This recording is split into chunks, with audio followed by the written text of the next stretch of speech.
On a plein de discussions, on parle de l'IA, on parle d'automatisation, on parle de la tech, mais le facteur humain, c'est le dénominateur commun de n'importe quelle transaction financière dans le monde. Avec l'évolution et la vitesse à laquelle l'IA part, moi je le vois, boîte à Silicon Valley qui ne recrute plus d'humains aujourd'hui. Créer du software, c'est devenu plus simple grâce à l'IA. Créer un excellent produit, c'est devenu plus compliqué. Ce qui compte dans l'entrepreneuriat, c'est l'individu, au début, surtout quand tu veux investir en early stage, en pré-seed, plus que l'idée sur laquelle il bosse. Tu peux être le premier sur un marché, si tu n'as pas une bonne distribution, tu n'es pas vocal par rapport à ce que tu fais, on ne t'entend pas, on te voit pas, en fait tu es mort. On est passé de 60 000 personnes dans une waitlist qui veulent notre produit à le leader du marché sort quelque chose d'extrêmement similaire et donc il faut qu'on pivote. Je me suis dit, quitte à monter une boîte, autant prendre le luxe de bien la monter.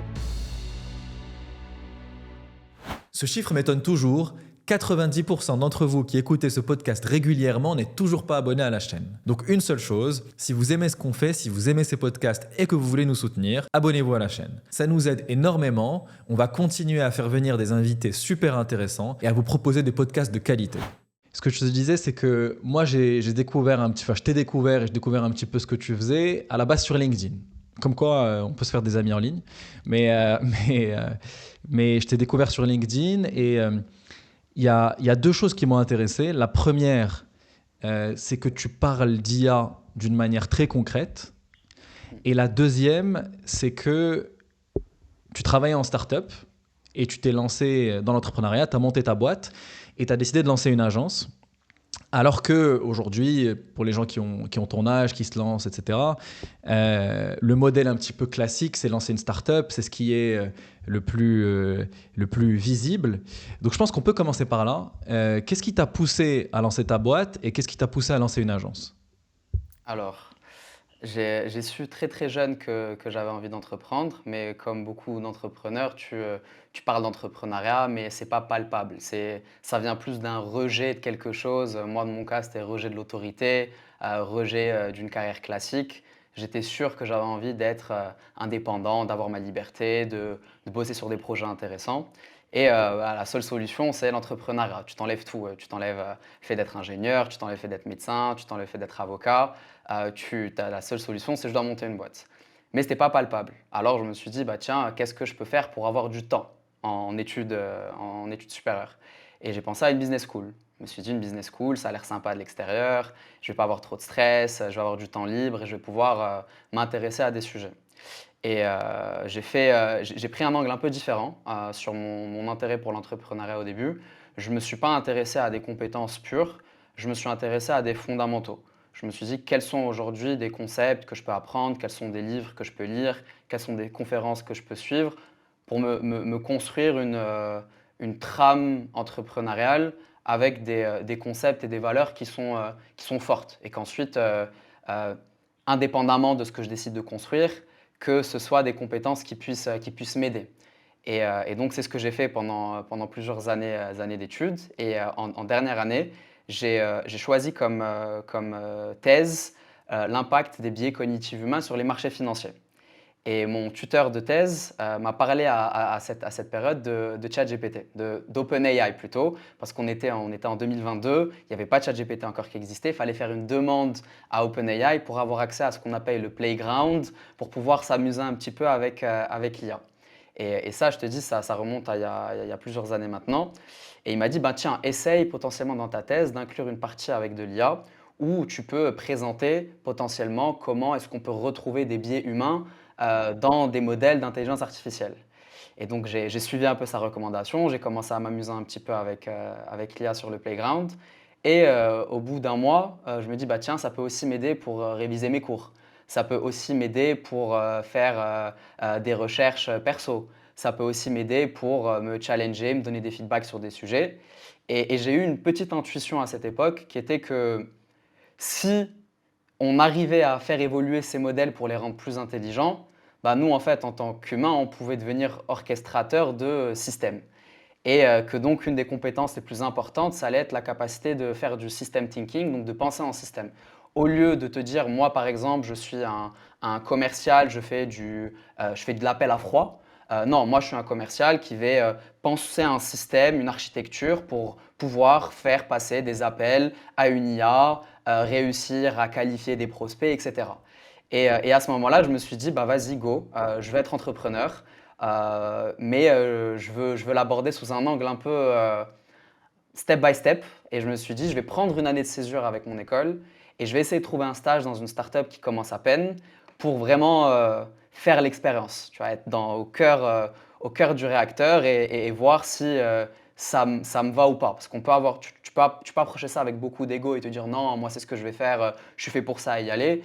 Après, tu ne sais pas vraiment est-ce que l'intensité c'est fait pour toi, est-ce que l'incertitude de la startup c'est fait pour toi, est-ce que la tension constante entre ce que tu es en train de construire, l'évolution d'une technologie, les risques qui y sont associés, il y a trop d'incertitudes. Donc c'est ce que j'ai fait, j'ai rejoint une startup, stage, 6 mois, et au bout de 6 mois, ils me proposent un CDI, ils me proposent des parts, ils me proposent un super bon package, et je me dis, ah tiens, il y a une autre voie euh, que d'aller post-business school faire du conseil, faire du M&A, aller bosser en banque. Il y a quelque chose d'autre de possible. Et donc, ça m'a ouvert les yeux sur le fait que, un, je voulais être entrepreneur. Deux, la startup tech, c'est super intéressant. Et trois, il y a des opportunités qui sont intéressantes. Ça pose plein de questions. D'abord, je pense que tu es le premier à avoir utilisé du coup ChatGPT parmi tous les gens que je connais. Parce que l'avoir utilisé pendant le playground, je sais pas, moi je connais pas d'autres personnes qui l'ont utilisé à ce moment-là. Donc ça veut dire que tu as vu vraiment l'évolution, c'est hyper intéressant. Mais ce que tu as dit, ça ouvre plein de portes. D'abord, tu vois, tu parlais du fait que tu t'es préparé un petit peu entre guillemets à entreprendre et ça va à l'encontre de la croyance populaire ou classique qui est de dire non mais entreprendre on apprend seulement en entreprenant, il faut se jeter, il faut pas préparer. Et je vois deux choses, d'abord que tu l'as préparé en amont et même, et on en parlera plus tard, même quand tu as monté ta boîte et tu as monté ton projet, tu as pris euh, un chemin très méthodique. Je sens que tu es quelqu'un d'assez méthodique et qui prépare les choses. Qu'est-ce que tu as fait pour justement te préparer à entreprendre? C'est quoi ce dont tu parlais? Est-ce qu'il y a des livres, il y a des notions? Qu'est-ce que tu as creusé? Alors, oui, je me suis préparé pendant plusieurs années, mais une fois que j'ai ressenti que c'était le moment, j'ai burn the ship, j'ai sauté dans l'inconnu et je me suis dit, on y va, j'entreprends maintenant. Par contre, tu as un contexte qui est lié à ça, et c'est un contexte qui m'est propre, c'est que j'ai pu, à travers la première startup dans laquelle j'ai bossé, rencontrer pas mal de monde dans l'écosystème tech, à Paris principalement, mais aussi aux États-Unis. Et donc, ça a pu me mettre en confiance par rapport à ma capacité d'activer un réseau, de rencontrer des gens, de me confronter à un marché plus vite que si j'avais pas eu cette opportunité. Donc ça, c'est le premier point. Second point, c'est j'ai abordé ma première expérience à travers la première startup avec laquelle j'ai bossé comme si c'était mon entreprise. Donc, je comptais pas les heures, je bossais 7 jours sur 7. Je disais au CEO, tu me donnes tout ce que tu peux me déléguer, délègue-le-moi, teste-moi sur tout. Il y a des choses sur lesquelles je vais faire des conneries, mais je te promets que si tu me donnes du feedback et que tu me donnes l'opportunité, je vais intégrer ça et je vais accélérer et je vais monter en compétences. Au point où j'ai touché à plein de choses sur cette première expérience, qui malheureusement on n'a pas pu continuer à bosser ensemble parce que la startup c'est de l'inconnu. Donc moi je passe en CDI dans cette boîte. On a des gros deals potentiels qui vont être convertis avec des grosses entreprises. Ça prend plus de temps que prévu. Le deuxième round de levée de fonds, il prend plus de temps que prévu. Donc, tu as pas mal d'inconnus qui font qu'on se dit, OK, potentiellement, on doit mitiger les coûts aujourd'hui. Donc, moi, je me mets en freelance et je continue à les accompagner un peu en freelance et je goûte à autre chose. Je passe du CDI au freelance et je me dis, OK, donc c'est possible en tant qu'indépendant de bosser avec une boîte sans avoir une relation continue avec elle. Tu vois, il y a pas d'exclusivité dans le freelancing. Je peux bosser avec une, deux, trois, quatre, 10 entreprises. Et donc, moi, à ce moment-là, je bossais avec cette startup et j'ai commencé à bosser avec une deuxième startup qui construisait les prémices de ce qu'on a aujourd'hui sur ChatGPT, ce qu'on appelle les GPTs. Donc cette deuxième startup s'appelle Argile. L'objectif, le premier positionnement d'Argile, c'était comment est-ce qu'on construit une équipe d'assistants IA pour tout type de service dans une entreprise, que ce soit service commercial, marketing, et de leur permettre d'avoir leur propre data, leur propre approche pour faire des tâches, etc.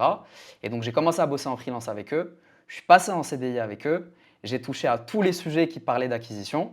Et il s'est passé quelque chose, c'est qu'on n'a pas lancé cette plateforme. Donc on avait une waiting list de plus de 60 000 personnes. Donc on avait vraiment une énorme traction. On ne l'a pas lancé. Et je me souviens encore très bien, c'était le lundi 6 ou 7 novembre 2023, keynote d'OpenAI, le lancement des GPTs. Et donc moi, à ce moment-là, je me prends une grosse claque qui est, tu peux être le premier sur un marché, si tu n'as pas une bonne distribution et que tu t'es pas vocal par rapport à ce que tu fais, on t'entend pas, on te voit pas, en fait, tu es mort. Et c'est exactement ce qui s'est passé pour nous. On a 60 000 personnes dans une waitlist qui veulent notre produit, à le leader du marché sort quelque chose d'extrêmement similaire, et donc il faut qu'on pivote, il faut qu'on fasse autre Il y a, chose. il y a- il y a- il y a cette blague un peu récurrente sur Twitter et sur les réseaux sociaux qui est qu'à chaque update d'OpenAI et de ChatGPT, du coup, ils tuent des milliers de startups qui faisaient ChatGPT for X ou autre. Mais du coup, c'est la réalité en fait. En fait, ça Ouais. arrive vraiment dans la vraie vie. Euh, Comment on fait pour avoir une waiting list de 60 000 personnes? On crée du contenu, beaucoup, beaucoup de contenu. Tu as un précepte à Y Combinator dans la Silicon Valley qui est le plus gros incubateur de start-up au monde. C'est plus compliqué de rentrer à Y Combinator que c'est compliqué de rentrer chez Harvard, pour donner un peu une proportion entre les deux. Un de leurs préceptes, ils appellent ça le shit posting. C'est la capacité d'une start-up à poster du volume en contenu, que ce soit des vidéos, que ce soit du texte, que ce soit des campagnes avec des influenceurs, pour pouvoir se mettre devant une audience cible, même avant d'avoir un produit. En fait, tu vois, le fake it until you make it, il a son paroxysme à la Silicon Valley. On va communiquer sur un produit qui n'existe pas.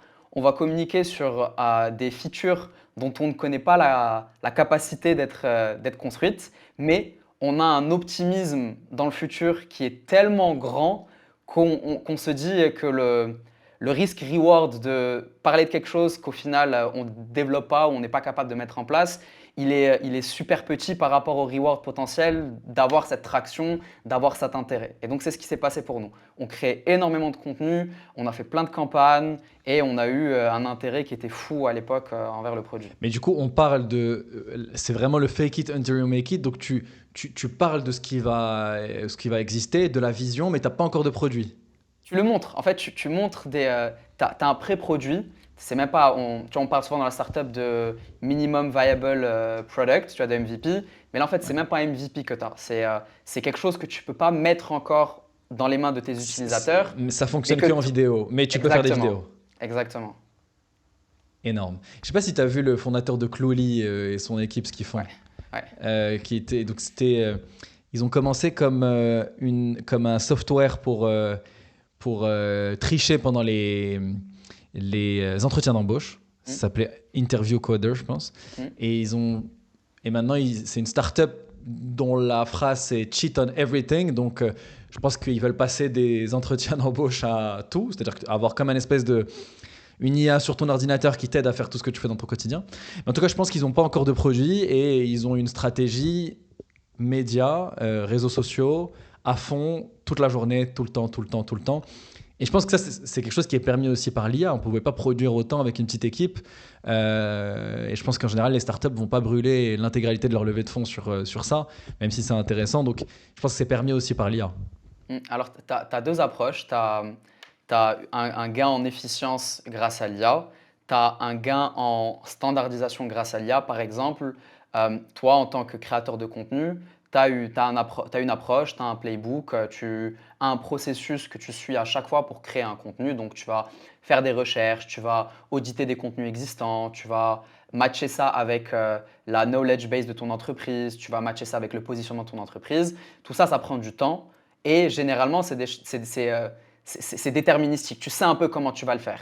Et le fait que toi, tu le fasses à chaque fois, ça te prend du temps et ça réduit la qualité de ce que tu produis. Aujourd'hui, l'IA, c'est un vecteur de standardisation et de gain d'efficience sur des parties d'un processus de création.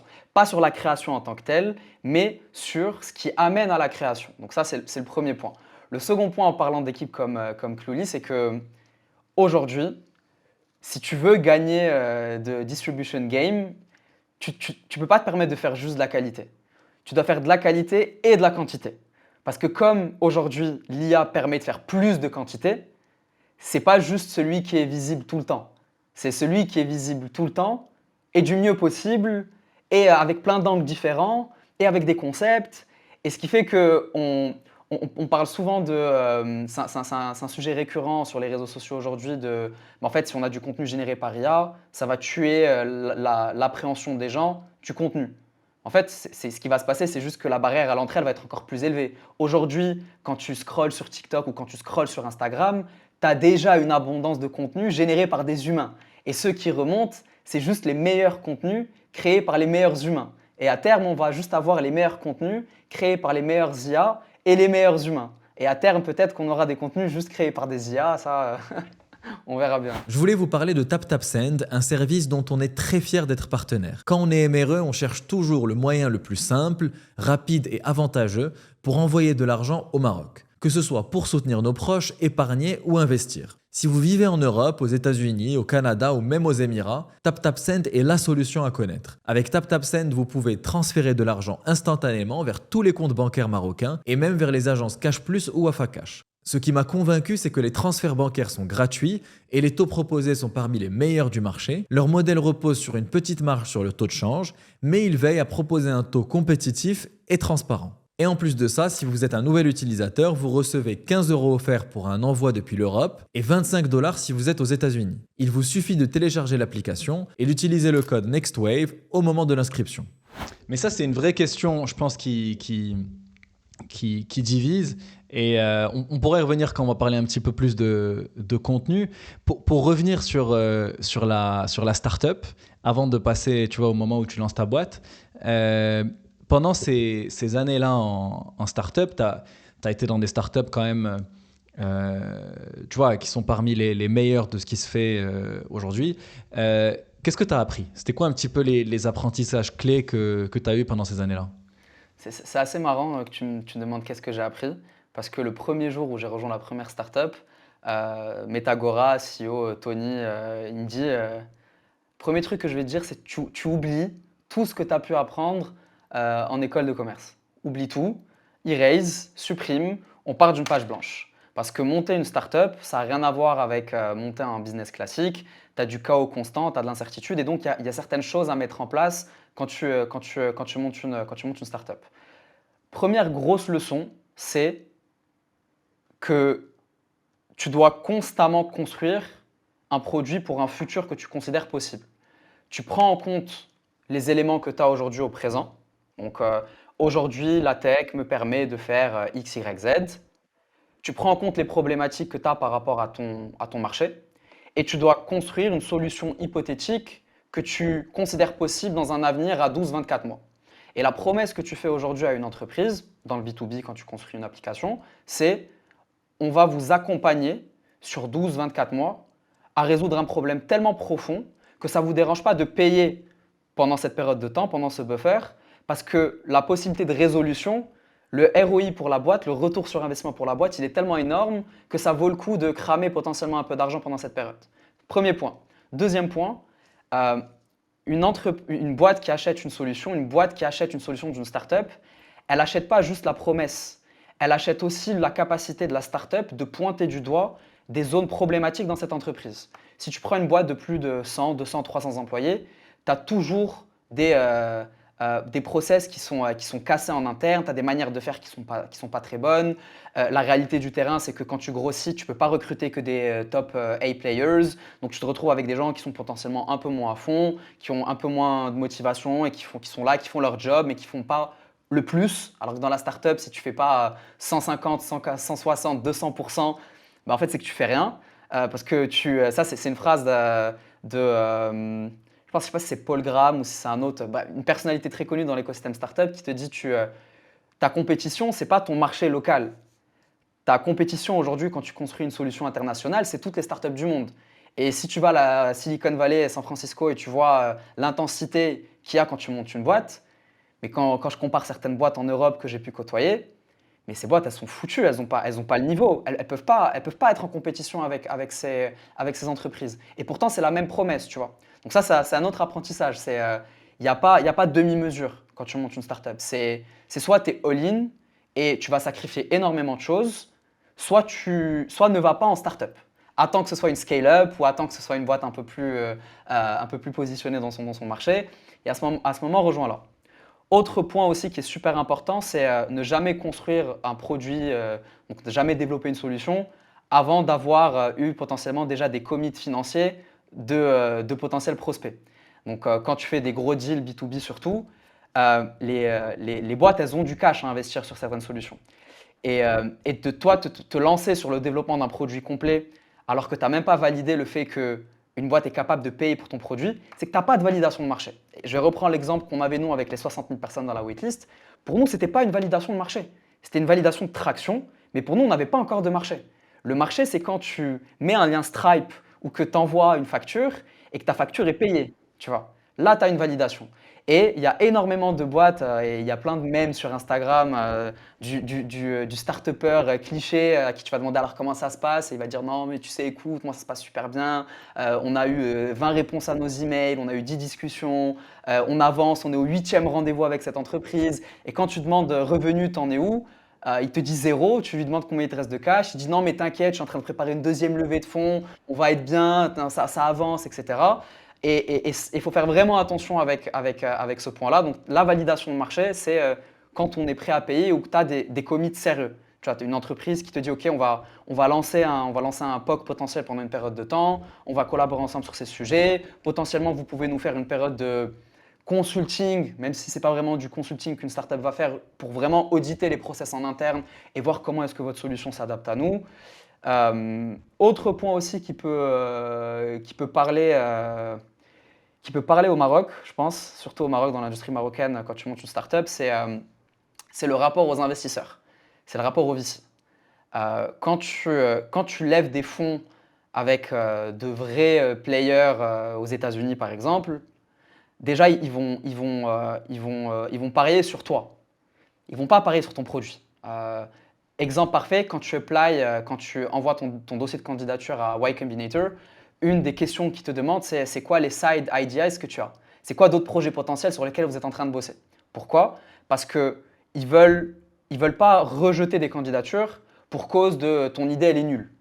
Ils veulent être en capacité de filtrer et de pouvoir garder des fondateurs qui ont d'excellentes idées, mais qui bossent sur le mauvais produit et qui bossent sur le mauvais projet. Et S'ils constatent par tes autres réponses que tu es potentiellement un bon entrepreneur, mais que ton idée est mauvaise, ils se disent peut-être qu'il va venir et qu'il va bosser sur tel autre sujet, c'est quand même mieux que de ne pas l'avoir, quoi. C'est bah, tu intéressant. sais, j'ai lu un post aujourd'hui d'un fondateur de Y Combinator qui a écrit un post super pertinent par rapport à ce sujet. Ils ont été acceptés à une condition. Le partenaire de YC leur a dit si vous venez à YC, vous abandonnez l'idée sur laquelle vous êtes et dans les 3 que vous nous avez mis, vous bossez sur celle-ci. Ils ont dit OK et aujourd'hui, ils ont fait Y Combinator, je pense, en début 2024. Leur boîte, elle avance, le revenu annuel, il grossit. Et donc, tu vois, ça te montre que ce qui compte dans l'entrepreneuriat, c'est l'individu, au début, surtout quand tu veux investir en early stage, en pré-seed, plus que l'idée sur laquelle il bosse. Si je prends le cas ici au Maroc, j'ai pu discuter avec pas mal d'entrepreneurs. Un des trucs récurrents qu'on me dit, c'est l'investisseur, il vient, il me dit non mais tu n'as pas de traction, tu n'as pas de produit, tu n'as pas de revenus, tu grossis pas 20% par mois. Mais moi j'ai envie de dire à ce VC, si j'ai ces chiffres, je n'ai pas besoin de toi. Si j'ai ces Ouais, chiffres, c'est je n'ai clair. pas besoin de ton argent. Je peux C'est clair. grossir de manière un peu plus sustainable peut-être. Je peux approcher une banque et prendre un prêt de chez une banque. Je n'ai pas besoin de l'argent de ton VC, tu vois. Et c'est un peu ce C'est rapport-là clair. qui est complètement différent si je compare ce que j'ai pu voir aux États-Unis de ce que je peux voir sur l'entrepreneuriat et l'investissement au Maroc. Ouais, c'est hyper intéressant. Je suis complètement d'accord avec toi. Pour moi, c'est un rapport au risque, tu vois. C'est-à-dire que le play de l'investisseur au tout début, c'est de croire en une personne et généralement, il y a quelques slides, peut-être un début de produit, mais pas tant que ça. Et peut-être que la personne a testé le marché, mais il n'y a pas vraiment de vrais clients ni rien. Ok, donc tu bosses en startup, tu apprends beaucoup de choses. Tu avais déjà cette idée de monter ta boîte. À quel moment tu te décides de monter ta boîte? Comment tu te lances? Et est-ce que tu hésites? Parce que, donc, comme on le disait au début, tu lances une agence. La startup, c'est ultra à la mode en ce moment et en plus, tu as bossé dans une startup. Comment tu as décidé entre les deux et comment tu t'es lancé? Alors, au moment du pivot, donc au moment où OpenAI sort les GPTs, moi, je suis dans le flou total. Je suis vraiment dans un flou complet. Je me dis: «OK, qu'est-ce qu'on fait?» On avait cette waiting list, on aurait dû faire ci, on aurait dû faire ça. Donc je commence à essayer de réimaginer le futur et de me dire: «Non, on n'aurait pas été dans ce spot aujourd'hui de devoir faire un pivot si on avait fait ci, si on avait fait ça. Moi, j'aurais abordé plutôt ça comme ça. Moi, j'aurais pris cette décision». Et donc tu as une petite frustration qui se crée et surtout, tu as une confirmation et un boost de confiance de mon côté où 2-3 fois j'aurais pensé des actions d'une certaine manière et ce qui s'est passé ensuite m'a montré raison et je me suis dit: «OK, donc au final ma manière d'appréhender l'entrepreneuriat, elle s'est confirmée à travers des décisions hypothétiques que j'aurais prises quand j'étais dans des startups». Et à ce moment-là, quand OpenAI a décidé de sortir les GPT, moi je me suis dit: «Je vais faire un truc que je fais bien et que j'aime faire, c'est écrire». Et je me suis dit: «Je vais écrire une micro-thèse tout seul sur un Google Doc de ma vision de l'entrepreneuriat, sur la direction du marché, sur là où moi je me vois en tant qu'individu dans 5 ans, sur là où je vois le marché dans 5 ans, sur là où je vois l'IA dans 5 ans» et juste d'essayer de construire un argumentaire qui me permet de faire une conclusion, qui me dirige vers quelque chose de cohérent par rapport à mes ambitions et par rapport à ce que j'ai pu apprendre. Et donc, je commence à en discuter un peu avec les fondateurs. Eux aussi sont dans le flou, ils doivent faire un pivot. Il n'y avait pas de problématique de cash à ce moment-là. Il restait encore plus de 18 mois de trésorerie dans la startup. Donc, il y avait le temps encore d'y aller. C'est une équipe de fous et la preuve, tu vois aujourd'hui où est-ce qu'ils en sont. Ils ont réussi à rebondir, etc. Et donc, moi, à ce moment-là, c'était plus qu'est-ce que j'ai envie de faire? Est-ce que je peux encore patienter? Est-ce que ce nouveau projet vers lequel on va tendre, j'y crois? Est-ce que je veux y croire? Et la conclusion pour moi, c'était je veux partir, je veux monter ma boîte. Et donc, est-ce que j'ai hésité? J'ai énormément hésité parce que les cofondateurs, c'est des perles, les deux. C'est des entrepreneurs très, très intelligents avec un très bon track record de ce qu'ils ont pu faire dans le passé, que ce soit en tant qu'entrepreneur ou en tant que premier employé dans des boîtes qui ont énormément grossi. Et donc, tu avais vraiment un peu je me voyais rester potentiellement 5 ans de plus dans cette boîte grâce au fondateur, mais cette pensée-là, pour quelqu'un qui veut entreprendre vite, elle m'a fait peur. Et elle m'a poussé à décider de monter ma boîte. Et donc, il y a eu des négociations qui ont eu lieu. On a essayé de me dire, OK, essaye de réfléchir à des chiffres, que ce soit en termes de salaire, en termes d'equity, qu'est-ce qui te ferait rester. Et au bout de 10 jours de réflexion, je vois que d'un côté, j'ai un projet de cœur et de l'autre côté, je vois que des chiffres. Et pour moi, ça, c'était problématique parce que je me suis dit, j'ai pas envie, à l'époque, c'était à 2 ans et demi, j'avais 22 ans. Je me suis dit, j'ai pas envie à 22 ans de prendre une décision d'avenir purement sur des chiffres. Si je dois prendre un gros risque dans ma vie d'entrepreneur, c'est aujourd'hui et c'est pas dans 5 ans. Et donc à ce moment-là, j'ai fait un peu de maths. J'ai vu que j'avais réussi à économiser 12 ans de vie, 12 mois de vie, pas 12 ans, 12 mois de vie. Ça aurait été pas mal, 12 ans. Ça Franchement, aurait été pas mal 12 ans. 12 ans, tu aurais pu faire une petite pause avant de te lancer. Exactement, ouais, j'aurais fait le tour du monde.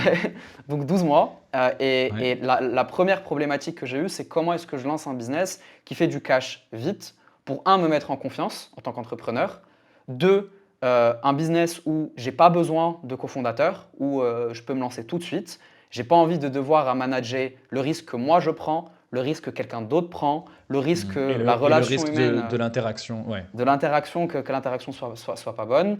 Et de fil en aiguille, j'ai commencé à voir un petit peu qu'est-ce qui pouvait se faire. Et je me suis dit aujourd'hui, grâce à l'IA, grâce aux outils qui te permettent d'automatiser certaines tâches, c'est quoi le modèle pour pas monter une agence classique, c'est quoi le modèle d'agence qui est intéressant? Et tu as un concept qui s'appelle une agence productisée tu fais du service. Donc moi, aujourd'hui, mon agence, on délivre un service à nos clients, mais en interne, on construit du produit. La différence, c'est que le produit qu'on construit aujourd'hui, il n'est pas customer facing, donc nos clients ne l'utilisent pas. Et nous, on est l'interface entre les deux. Et ça permet de faire deux choses. Ça permet de délivrer un meilleur service, parce que si tu automatises des tâches qui sont à faible valeur ajoutée, ça veut dire que l'humain dans ton entreprise peut se focaliser sur les tâches à plus haute valeur ajoutée, premier point. Deuxième point, ça veut dire que tu as besoin de moins recruter. Et quand tu recrutes que des top players. Ça veut dire que la qualité de ce que tu produis augmente aussi par proxy. Ça te permet aussi, toi, en interne, d'avoir un modèle d'agence complètement différent des modèles d'agence classiques. Une agence, ça peut faire entre 20 et 25% de marge. Aujourd'hui, nous, on est au-dessus de 50%. Et sur certains projets, on peut même être au-dessus de 80%. On se rapproche du software, pour te dire, tu vois. C'est très très intéressant parce qu'il y a plusieurs trucs. En fait, euh, d'abord, ce qui est intéressant, c'est que il y a de plus en plus, même si on disait au début que les startups sont à la mode, mine de rien, il y a quand même cette tendance de plus en plus d'avoir envie de faire un business qui, comme tu le disais, fait du cash rapidement, ce qui est un peu la définition d'un business en fait en général, mais c'est juste que comme on a baigné dans un monde comme on a baigné dans un monde start-up qui faisait pas d'argent avant quelques années, et ben voilà, mine de rien, on revient à ça. Et je pense que c'est aussi le contre-coup de toutes les années où le venture capital était au plus haut, etc. Euh, Ensuite, ce que tu dis, c'est que même ce modèle agence change en fait. Tu as raison, parce que à la base, l'agence, c'est un modèle, c'est une boîte de people, c'est une boîte de conseil en fait. Donc c'est une boîte de people dont la majeure partie des dépenses viennent des ressources humaines. Et là, ce que tu es en train de dire, c'est qu'il y a un changement de paradigme grâce à l'IA et à tous les outils qui permettent un petit peu d'automatiser ou de productiser ce que tu proposes. C'est ça. Exactement, exactement. Ouais. Et au-delà même de productiser, c'est une augmentation concrète de la capacité d'une agence à délivrer une meilleure qualité en prenant plus de clients, en gardant une charge humaine assez constante. Tu vois. En fait, tu n'as pas une corrélation directe entre le nombre de clients que tu prends et le nombre d'humains nécessaires. Premier point. Second point, la conjoncture dans laquelle on est aujourd'hui fait que chaque mois, au sein de mon agence, on prend le temps d'auditer nos propres processus en interne et de voir où est-ce qu'on peut automatiser plus, où est-ce qu'on peut ajouter de l'IA encore plus. Et pour donner un chiffre, on prend en moyenne sur les 4 derniers mois, on a pris 5 points, donc 5% de gains d'automatisation sur nos processus. Donc imagine ce qu'on peut faire dans 6 mois, dans 8 mois, en gardant la même Comment tu vélocité. suis tes gains d'automatisation? C'est quoi ta métrique? Aujourd'hui, tous nos processus ils sont décomposés avec des SOP. Donc visuellement, on voit pour exécuter cette tâche pour le client, voilà tout ce qu'on doit faire. Donc des micro-tâches dans le processus. Dans ces micro-tâches, on a de l'humain, on a de l'automatisation et on a un facteur budget plus temps. Donc ça nous coûte tant de run ce processus et ça nous prend tant de temps pour run ce processus. Et donc comment est-ce qu'on mesure ce gain d'automatisation? C'est sur le temps humain, parce que le temps qui est automatisé, il est déjà automatisé. Par contre, sur le temps humain, si on voit que d'un coup, on est passé de 2 heures pour faire un processus à 1h50 ou à 1h45 en gardant la même qualité, parce que ça, c'est un point aussi qui est très, très, très, très, très important quand on parle d'IA et d'automatisation. Si tu automatises quelque chose et que ça met la manière dont tu délivres un service ou quoi que ce soit à risque, en fait, ton automatisation, elle en vaut pas le coup. Si tu enlèves des humains pour mettre de l'IA et que ton client il n'est pas content, bah en fait, ta KPI elle est mauvaise. En fait, il faut que tu aies les deux. C'est quoi le temps que tu gagnes tout en gardant la satisfaction, tu vois, ton NPS Ouais. de tes clients Tu es au obligé de tout maximum. le temps avoir un service ultra quali, mais par contre, tu veux diminuer le temps humain. Ok, on va revenir à ça parce que j'ai 10 000 questions à te poser sur l'IA. C'est vraiment un sujet que j'ai envie de creuser avec toi pour que tu nous expliques plein de choses. Avant ça, on a plein de gens qui nous écoutent, qui ont envie de lancer une boîte, lancer un projet. J'ai envie de comprendre un petit peu ta réflexion sur euh, quelle boîte je vais lancer. Donc là, tu avais des critères, c'est-à-dire je vais lancer plutôt une boîte qui fait du cash flow, donc plutôt une agence.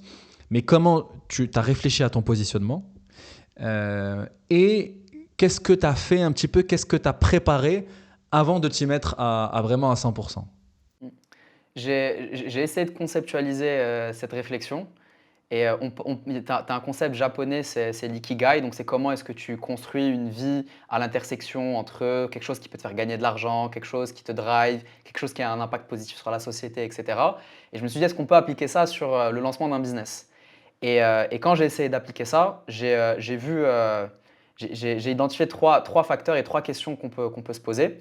Première question, c'est moi en tant que fondateur, c'est quoi ma personnalité, c'est quoi mes préférences Et quand on parle de préférence, ce n'est pas juste d'appétence en termes d'industrie, c'est aussi en termes de business model.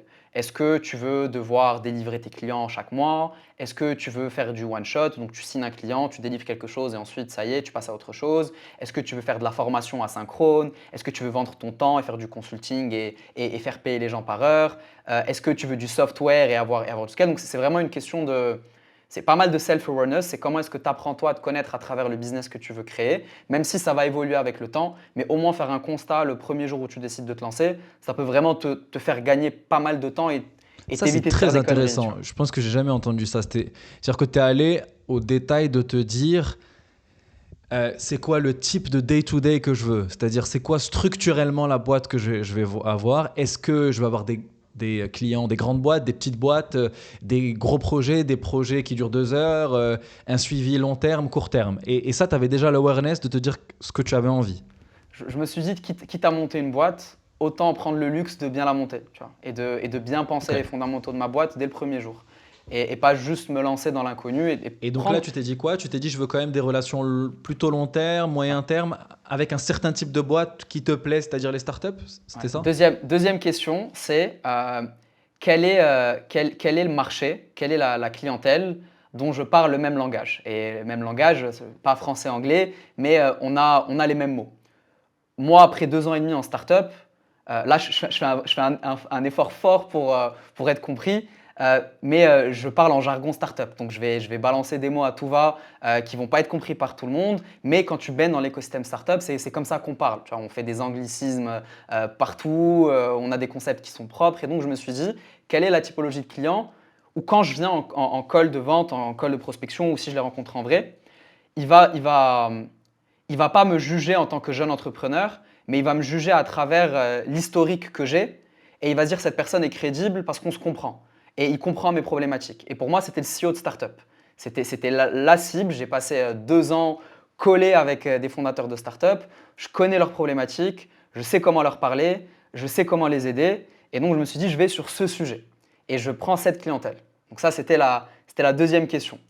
La troisième question, c'est quel est un marché croissant aujourd'hui et pas croissant juste par intérêt. Si on prend l'IA aujourd'hui, l'IA, c'est un marché croissant par intérêt. Mais on peut le sous-segmenter avec des marchés dans l'IA croissants par cash, par argent qui est investi par des entreprises pour construire des solutions. Et il faut faire vraiment attention par rapport à ça. Tu peux voir une appétence par rapport à l'IA. Aujourd'hui, tu diras, je vais monter une boîte dans l'IA. Mais l'IA, tu peux créer des agents pour la vente, tu peux créer des automatisations, tu peux faire de la formation, tu peux accompagner des grands groupes à restructurer leur narrative pour leur board, pour intégrer l'IA, pour montrer qu'ils restent top of tech. Donc, tu as tellement de choses qui sont possibles qu'il faut nécessairement que tu poses un peu ces 3 questions et que tu trouves une intersection entre les 3 par rapport à ce que toi, tu veux faire et tes traits de personnalité. Le marché dont tu parles le même langage et donc ton expérience, ta crédibilité existante et un marché croissant, pas croissant par intérêt, mais croissant par argent investi. Passionnant. Vraiment, vraiment intéressant. Très, très intéressant. Je pense que c'est des questions qu'on ne se pose pas toujours. Il y a bien sûr la question parfois qui vient, c'est qu'est-ce que j'ai envie de faire, qu'est-ce que je sais faire. Peut-être ce dont tu n'as pas parlé aussi, mais qui était un peu une hypothèse cachée, c'est que tu as quand même réfléchi à tes skills et tu avais ces skills-là. On n'a pas encore parlé de ce que tu fais, mais de l'acquisition que tu as appris en startup, du contenu aussi, et donc tu les as utilisés. Mais au-delà de qu'est-ce que je sais faire, tu t'es dit même qu'est-ce que j'ai envie de faire, mais concrètement, day to day et toutes ces questions. Hyper intéressant. Ok. Donc, tu lances ton agence. Si je comprends bien, tu aides des startups à faire de l'acquisition client, donc à trouver des clients, à trouver des leads, etc. Corrige-moi si je me trompe. Non, On peut rentrer dans le détail parce que tu le fais d'une certaine manière et tu vises un certain type de startup. Mais moi, ce qui m'intéresse, c'est que, encore une fois, aujourd'hui, tu es mon prof et tu es le prof, j'espère, des gens qui vont nous écouter. Et le premier sujet, c'est l'acquisition client. Toutes les boîtes ont ce sujet. C'est un peu le nerf de la guerre. Comment je réussis à avoir des clients. D'ailleurs, je trouve que c'est le meilleur positionnement parce que toi, quand tu vas aller voir une boîte justement pour avoir tes clients, tu vas lui dire « je t'aide à avoir des clients ». Donc, c'est hyper clair et toutes les boîtes en ont besoin. Mais ce que je veux dire par là, c'est est-ce qu'on peut un petit peu parler de l'acquisition? Quels sont un petit peu les grandes briques que tu vois dans l'acquisition aujourd'hui? Alors, pour donner un peu plus de contexte par rapport à ce qui m'a fait choisir cette industrie, c'est que moi, en startup, je m'occupais principalement des sujets liés à l'acquisition. Que ce soit, j'ai tout testé, j'ai fait du cold call, j'ai fait du cold email, j'ai fait des ads, j'ai fait du SEO, donc référencement sur Google, j'ai fait des pubs sur Meta. J'ai vraiment testé tout ce qui peut être testé et avec la contrainte de la startup.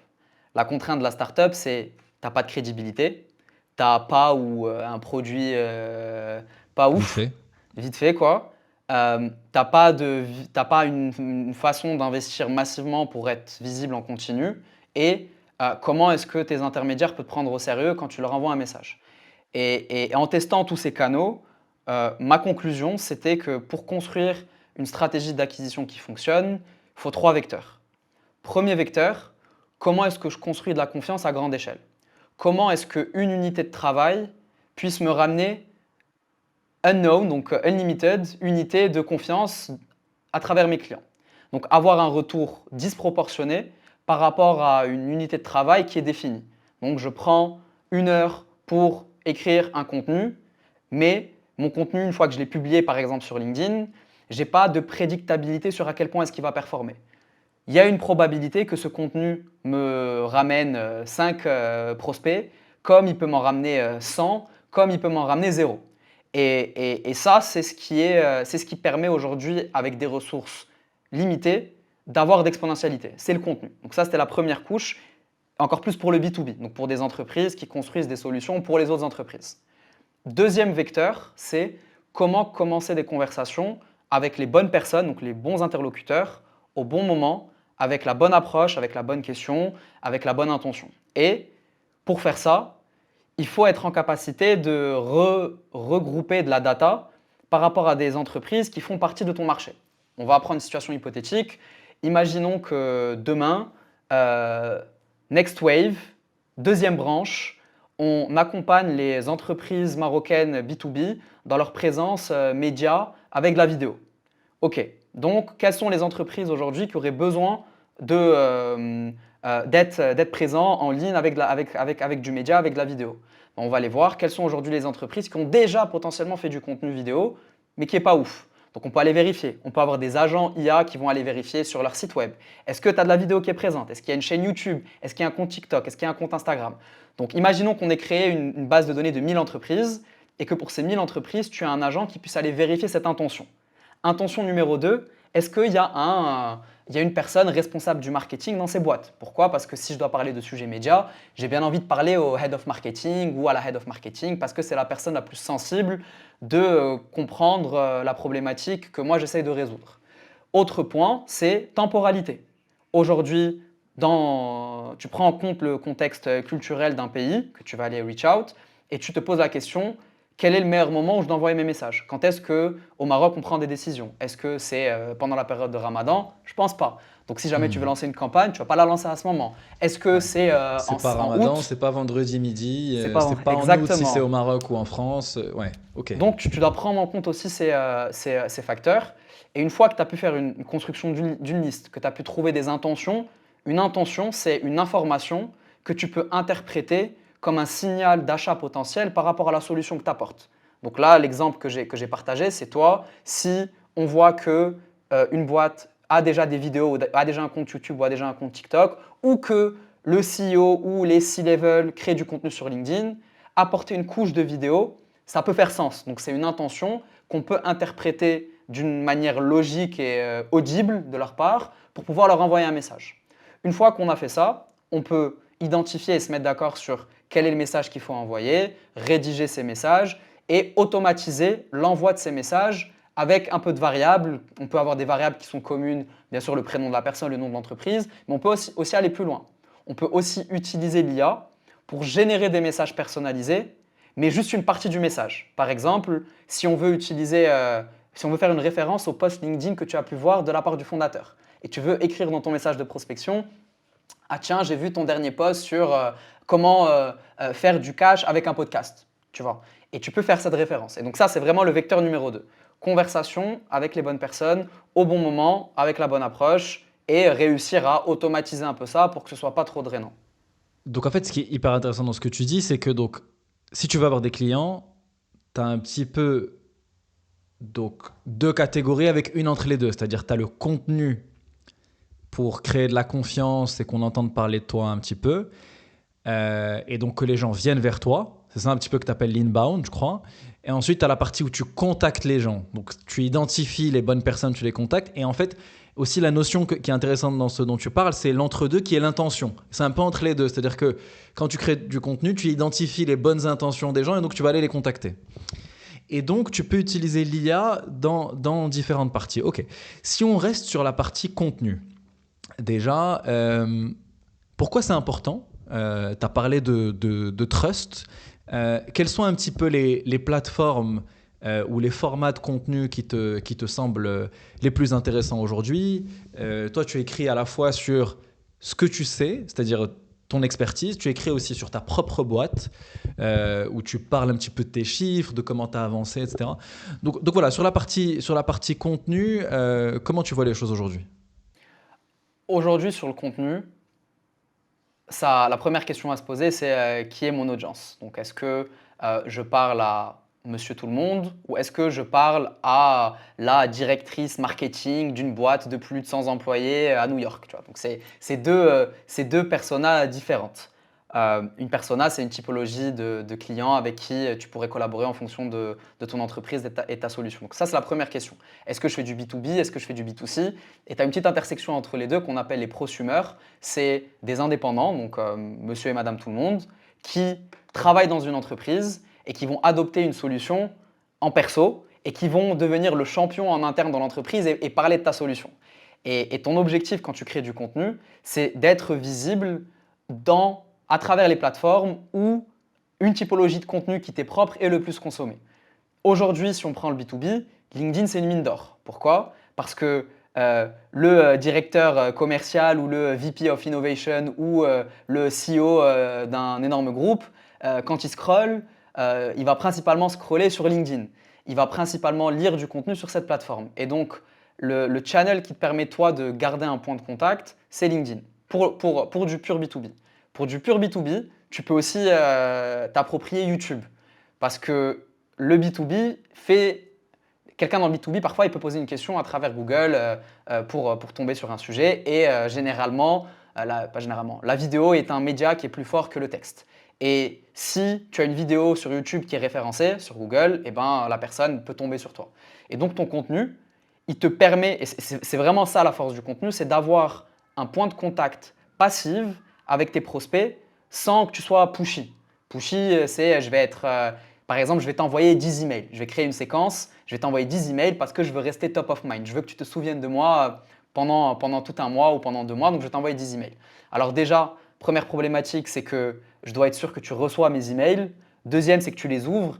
Et troisième, c'est que tu ne me bloques pas ou que tu ne me dises pas, Hatchman, s'il te plaît, arrête, ça me saoule un petit peu de recevoir 10 emails de toi alors que je ne te connais pas. Alors que le contenu, c'est une manière passive de créer cette confiance parce que tu possèdes le narratif.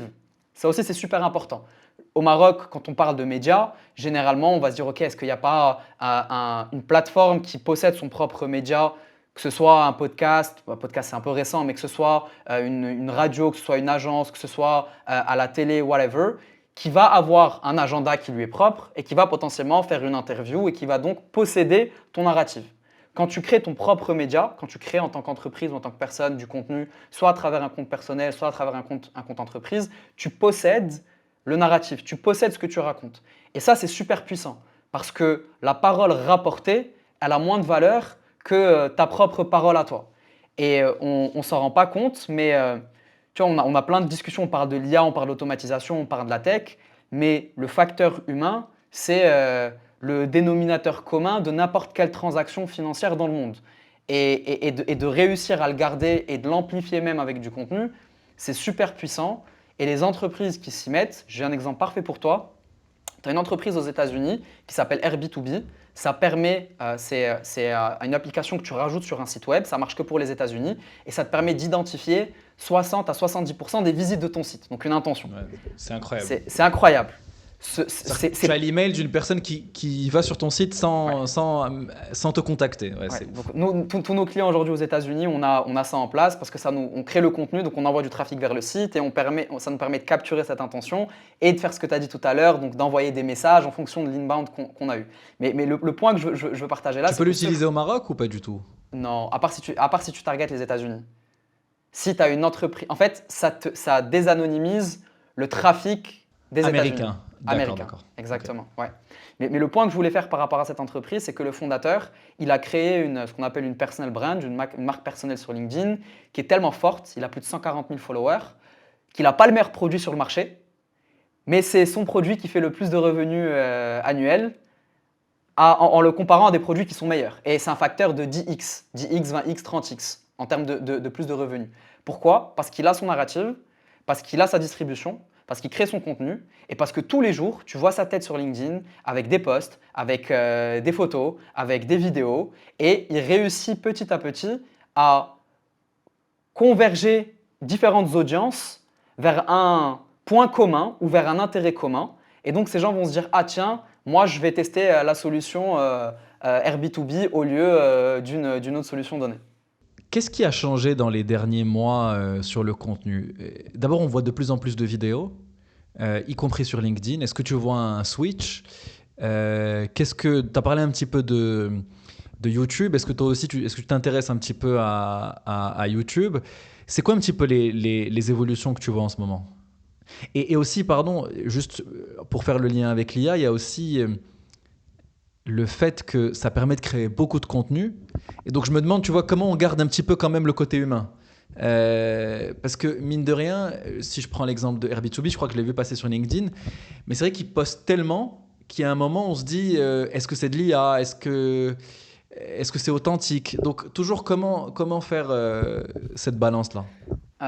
Alors, c'est une balance qui est très compliquée à trouver parce que aujourd'hui, en utilisant l'IA, tu peux créer une histoire qui te paraît authentique, tu peux créer une histoire qui fait sens pour toi, mais qui n'existe pas. Et malheureusement, il n'y a pas de Big Brother sur tout le monde qui va imposer une règle et qui va dire OK, aujourd'hui, personne ne va mentir avec l'IA. Tout le monde, s'il y a une histoire qui est écrite et qui est racontée, c'est une histoire authentique qui s'est vraiment passée. Nous, aujourd'hui, on sait que c'est une grosse erreur de faire ça, parce que si tu partages un narratif qui est faux, ce qui risque de se passer, c'est que le jour où tu vas échanger avec des gens qui te suivent, avec une audience, avec des prospects, si on parle vraiment de contenu pour de l'acquisition, en fait, tu perds tout sens Tu perds tout l'intérêt, ouais. à la confiance qui t'est créée. Par contre, on ne doit pas oublier et mettre de côté que l'humain adore les histoires, que les histoires existent depuis la nuit des temps et que si aujourd'hui Netflix marche aussi bien ou Prime Video, c'est parce qu'on aime voir des histoires. Une série, un film, c'est une histoire. Et on aime adhérer à ces histoires. Tu as des gens qui pleurent toutes les larmes de leur corps en regardant un film, alors que c'est de la fiction. Donc, faut pas oublier le fait que le storytelling et raconter une histoire, même si cette histoire n'existe pas, ça peut marcher aussi. Et tu as des gens qui le font et tu as des gens qui le font très bien. Donc, cette ligne, elle est très fine. On ne peut pas vraiment mettre de règles pour l'enlever, mais moi, j'ai une de mes thèses, une de mes hypothèses, c'est qu'on va de plus en plus relier le monde virtuel au monde réel. Et que par exemple, toi en tant que fondateur ou en tant qu'entreprise, tu vas être amené à créer des événements dans la vraie vie, à rencontrer tes prospects, à les inviter. Il y a une boîte avec laquelle on bosse aux États-Unis, il fait des dîners chaque 2 semaines. Il l'envoie sans invitation à des VP of Innovation dans des boîtes, dans son industrie, et il les invite à un dîner. Et ça permet ensuite de nous apporter du contenu qu'on peut partager sur ces interactions qu'il a eues avec ces gens, de prendre des photos qui sont de vraies photos et pas des photos générées par IA. Et donc, on regroupe le côté humain. Donc, on va être amené à être saturé par du contenu IA, on va être amené à être saturé par du contenu qui est faux, qui est fake, qui n'existe pas.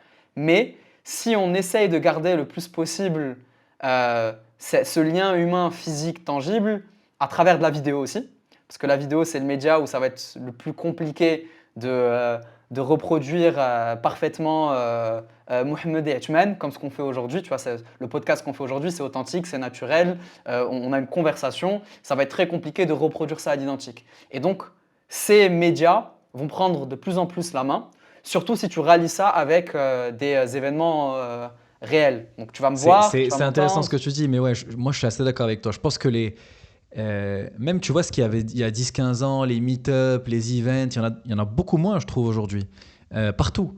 Et je pense que les gens ont vraiment envie d'avoir des events, de se retrouver, etc. Donc, et du coup, toi, ton play, en fait, c'est une stratégie, en anglais ils disent barbell strategy, des deux côtés. C'est-à-dire que pour toi, sur le contenu, tu es obligé de jouer le jeu de l'IA, sinon tu es noyé par la masse, et donc tu dois faire du volume de qualité. Donc tu es obligé de créer de la qualité at scale. Et de l'autre côté, il faut faire du ultra humain, ultra personnalisé. Exactement. Et intégrer dans ton processus créatif de l'IA. Je vais donner un cas concret. Euh, En parlant d'authenticité. Aujourd'hui, la source d'histoire authentique sur Internet la plus forte, c'est Reddit. Donc Reddit, c'est un forum où n'importe quel utilisateur peut venir et raconter une histoire. Aujourd'hui, si demain, je suis amené à collaborer avec une nouvelle entreprise, nous, on a inclus dans nos processus, on a un agent à qui on va donner un agent IA auquel on va donner le lien du site web du client. On va lui donner un document qu'on a, nous, validé, qui est le positionnement du client, la trame narrative à prendre, les sujets dont il faut qu'on parle, les piliers de contenu. Donc, c'est une collaboration humain-IA. On va donner ça à cet agent. Et le rôle de cet agent, c'est d'aller scraper Reddit, donc d'aller faire une recherche continue sur Reddit pour faire remonter des threads. Donc, un thread, c'est comme un post, mais un thread viral, donc un thread où il y a eu de l'engagement, où les gens ils ont mis des votes, ils ont mis des commentaires, parce qu'on considère que s'il est viral, c'est qu'il y a de l'intérêt, c'est qu'il y a de l'appétence. Et donc notre agent, son but c'est d'aller trouver les groupes sur Reddit qui correspondent au positionnement du client, et dans ces groupes, d'aller chercher des threads qui sont viraux, et de nous les faire remonter. Et donc moi, une fois que j'ai ça, avec mon équipe, on va se poser, on va décider sur ces 10 threads viraux, il y a 3 super bonnes idées de contenu à faire pour ce client. On va ramener ça, soit on prend et on fait un commentary, donc on va commenter une histoire réelle, soit on va s'en inspirer pour faire un lien avec une histoire du client qui nous aurait partagé, pour garder encore plus d'authenticité, en mettant en avant ce sujet. Et là, on a l'IA qui mâche une partie du travail. Donc elle fait partie du processus créatif, mais l'humain reste quand même le facteur prépondérant et on appelle ça un peu le last mile. Donc tu vois, la dernière retouche, la dernière validation pour être sûr que ça fonctionne, ça reste une responsabilité qui est donnée à l'humain. Ok. J'ai envie de revenir sur des exemples concrets de ce que tu fais sur ce point-là et ton utilisation de l'IA, parce que je pense que tu vas nous apprendre pas mal de choses sur ça. Peut-être rapidement, tu vois, de l'autre côté du board, tu as la partie, comme on disait, de contacter les gens. Tu as des outils aujourd'hui qui permettent de contacter beaucoup de gens rapidement, que ce soit des gens, comme tu disais tout à l'heure, qui ont émis une intention ou pas par du cold mail, c'est-à-dire contacter juste des gens que tu connais pas. Quelle est un petit peu ta vue sur cette partie-là? Comment toi tu la mets en place pour les clients et c'est quoi un petit peu les nouveaux outils que tu utilises? Euh, Sur la prospection commerciale, donc l'envoi de messages, que ce soit à travers des emails ou à travers des messages de prospection sur LinkedIn, tu as 2 écoles. École A, on fait ce qu'on appelle du spray and pray. Donc on éparpille et on prie qu'il va y avoir quelques personnes qui vont nous répondre. On ne fait pas de qualification, on ne perd pas de temps avec ça, on y va et on se Marché dit adressable. exactement, énorme marché adressable et on adopte cette approche. Deuxième approche, cette première école, ça peut marcher si tu as un marché adressable qui est déjà énorme et deux, que tu gardes quand même une structure dans la manière dont tu abordes ces gens qui peut fonctionner. Mais ce n'est pas ce qu'on conseille parce qu'à terme, tu vas brûler ton marché et ta confiance aussi, elle va en être impactée. Aujourd'hui, la manière dont tu prospectes, ça reflète la manière dont tu vas délivrer sur ta promesse. Donc si tu prospectes mal, c'est la première interaction que tu as avec ton potentiel client. La première chose qu'il va se dire, c'est « mais attends, il fait 0 effort de prospection, il va faire 0 effort dans la manière dont il va délivrer sur sa promesse. Donc confiance, 0. Je ne te fais pas confiance, on passe à la suite. » École B, qui est aujourd'hui notre approche et ce qu'on fait, c'est on prend ton marché adressable et on va dresser des hypothèses. Une hypothèse, c'est comment est-ce qu'on peut sous-segmenter chaque imaginons que tu es 10 000 entreprises, est-ce qu'on n'a pas 10 marchés différents ou 10 hypothèses différentes ou 10 manières différentes d'aborder ces 1000 entreprises? Et la réponse est oui. Souvent, on peut le faire. Et donc, on se met d'accord, nous, avec un client. Donc, c'est une discussion, c'est de la stratégie sur quels sont aujourd'hui nos cas pratiques, qu'est-ce qu'on a vu marcher, quelles sont les objections qu'on a. Ces objections, elles viennent de quelle typologie de clients, comment est-ce qu'on cherche des intentions différentes, est-ce qu'au sein d'une entreprise, ma solution va faire écho différemment avec le head of marketing, avec le le chef des ressources humaines et avec le CEO d'entreprise ou le CFO, donc la personne qui s'occupe de la partie finance. Et en fait, on construit petit à petit une compréhension profonde de ta solution et de comment est-ce qu'elle peut faire sens pour différentes personnes dans une entreprise. Et donc ça, c'est vraiment la partie 2. Donc étape 1, tout ton marché adressable. Étape 2, stratégie et segmentation. Et sur cette segmentation, on utilise de l'IA. Donc aujourd'hui, on peut prendre toute la knowledge que tu as en tant qu'entreprise, ajouter notre knowledge à nous, nos connaissances sur comment est-ce qu'on fait cette prospection, et laisser un agent analyser toute la data et aller de manière granulaire nous faire remonter des hypothèses potentielles avec des angles différents, en fonction de ce qui marche déjà, en fonction de la base de données client, en fonction de tout ce qui a pu être abordé par une entreprise. Micro-parenthèse, conseil et points à mettre en place pour toute entreprise aujourd'hui, documentez tout ce que vous faites.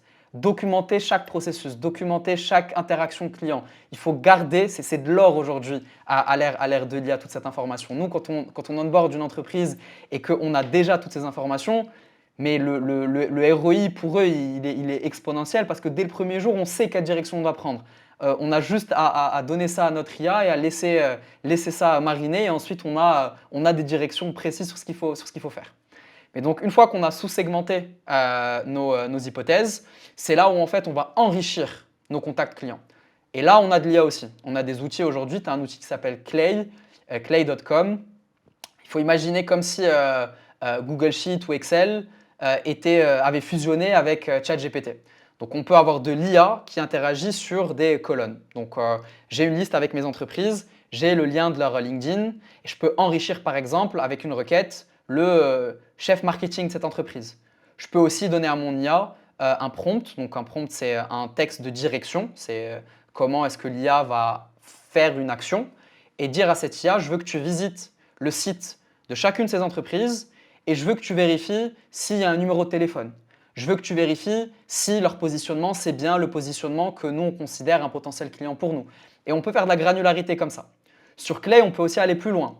On peut aussi aller connecter d'autres outils à travers des API. Donc une API, c'est un pont qui permet de connecter une base de données d'un outil avec un autre outil. Donc c'est comment connecter deux outils entre eux de manière simple sans devoir refaire tout le développement. Un exemple concret, on a un de nos clients qui a une agence de pub aux États-Unis qui bosse avec des SaaS, donc des applications.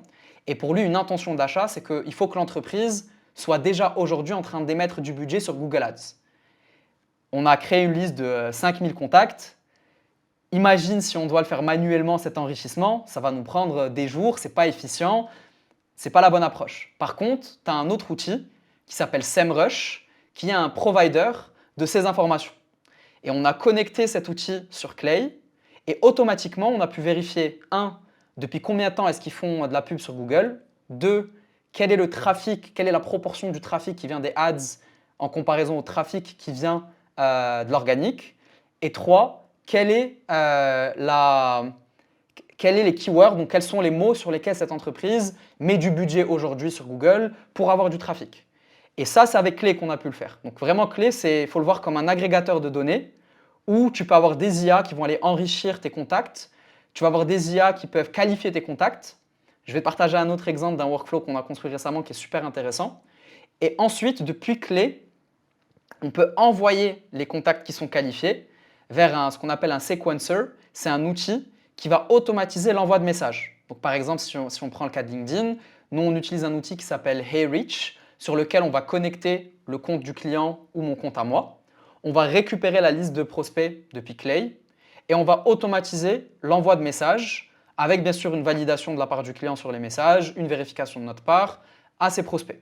On peut aller plus loin avec ces sequencers comme HeyReach. Par exemple, je peux me dire, moi, avant d'envoyer ce message, je veux que mon compte automatiquement visite le profil de chacun de ses prospects. Parce que quand tu visites le profil sur LinkedIn, tu reçois une notification, Mohamed Al-Hakim a visité votre profil. Pourquoi? Parce que ça permet d'être top of mind. Potentiellement, tu vas visiter son profil, il va visiter le tien, il va se dire attends, peut-être que je connais cette personne, ou au moins tu crées un premier touch point, premier point de contact. Deuxième action que tu peux faire avec un sequencer comme ça, c'est liker un contenu. Donc si la personne publie, tu peux liker un de ses contenus. Donc c'est vraiment des touch points qui sont passifs mais qui te permettent d'augmenter ta probabilité que cette personne accepte ta demande de connexion et lise ton message.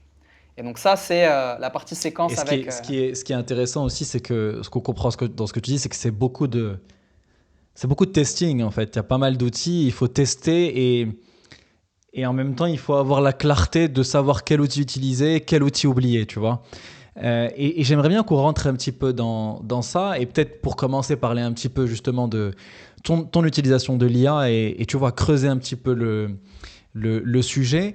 Peut-être pour introduire un petit peu ce sujet, moi ce que je vois c'est que il y a tout le temps des nouveaux outils qui sortent, il y a tout le temps des nouveaux modèles, on parle de ChatGPT, on parle d'autres modèles et en fonction des semaines, on a l'impression qu'il faut en utiliser des différents. C'est quoi un petit peu les dernières évolutions et peut-être l'outil que tu utilises? Est-ce que tu es toujours sur ChatGPT, tu utilises un autre outil et encore une fois, c'est quoi un petit peu les dernières évolutions que tu as vues là ces derniers mois? Alors, premier point par rapport à l'utilisation de l'IA, il faut être modèle agnostique. Il ne faut pas épouser un modèle et te dire moi j'utilise que le modèle de OpenAI, moi j'utilise que le modèle d'Anthropic, moi j'utilise que un modèle de DeepSeek, tu vois, R1 de Chine. Il faut vraiment être modèle agnostique. Et modèle agnostique, ça veut dire moi j'ai des cas pratiques. Il faut toujours partir d'un cas pratique, d'un use case. Il ne faut pas juste se dire moi je veux utiliser l'IA. Il faut décomposer aujourd'hui dans la manière dont tu veux l'utiliser, si on parle d'une entreprise ou si on parle d'un entrepreneur, quelles sont aujourd'hui les tâches que tu fais au quotidien. Décomposer ces tâches. Est-ce qu'il y a un processus qui leur est propre?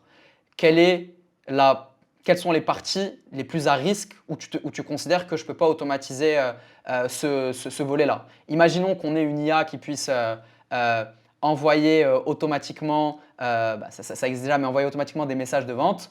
J'ai bien envie de vérifier à la fin. Même si je peux automatiser aussi l'envoi, je garde en fait un firewall où je me dis je dois vérifier ce point-là. Donc, partir des use cases, et une fois qu'on part des use cases, tester différents modèles. Il faut être en capacité aujourd'hui de créer un environnement de test où tu sais avec clarté au début, voilà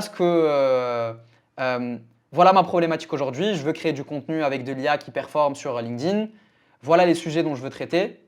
Il y a plein de modèles qui peuvent le faire pour toi, mais tu dois le tester. Et tu as des outils aujourd'hui, je vais t'en citer deux, qui te permettent de créer des workflows. Un d'entre eux, il s'appelle Wordware.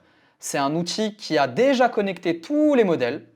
Et chaque fois qu'il y a un nouveau modèle qui sort, et franchement, merci l'équipe Wordware, je vous adore pour ça, 2-3 heures après Merci le à toi, parce que lancement, moi je connais pas et je trouve ça génial.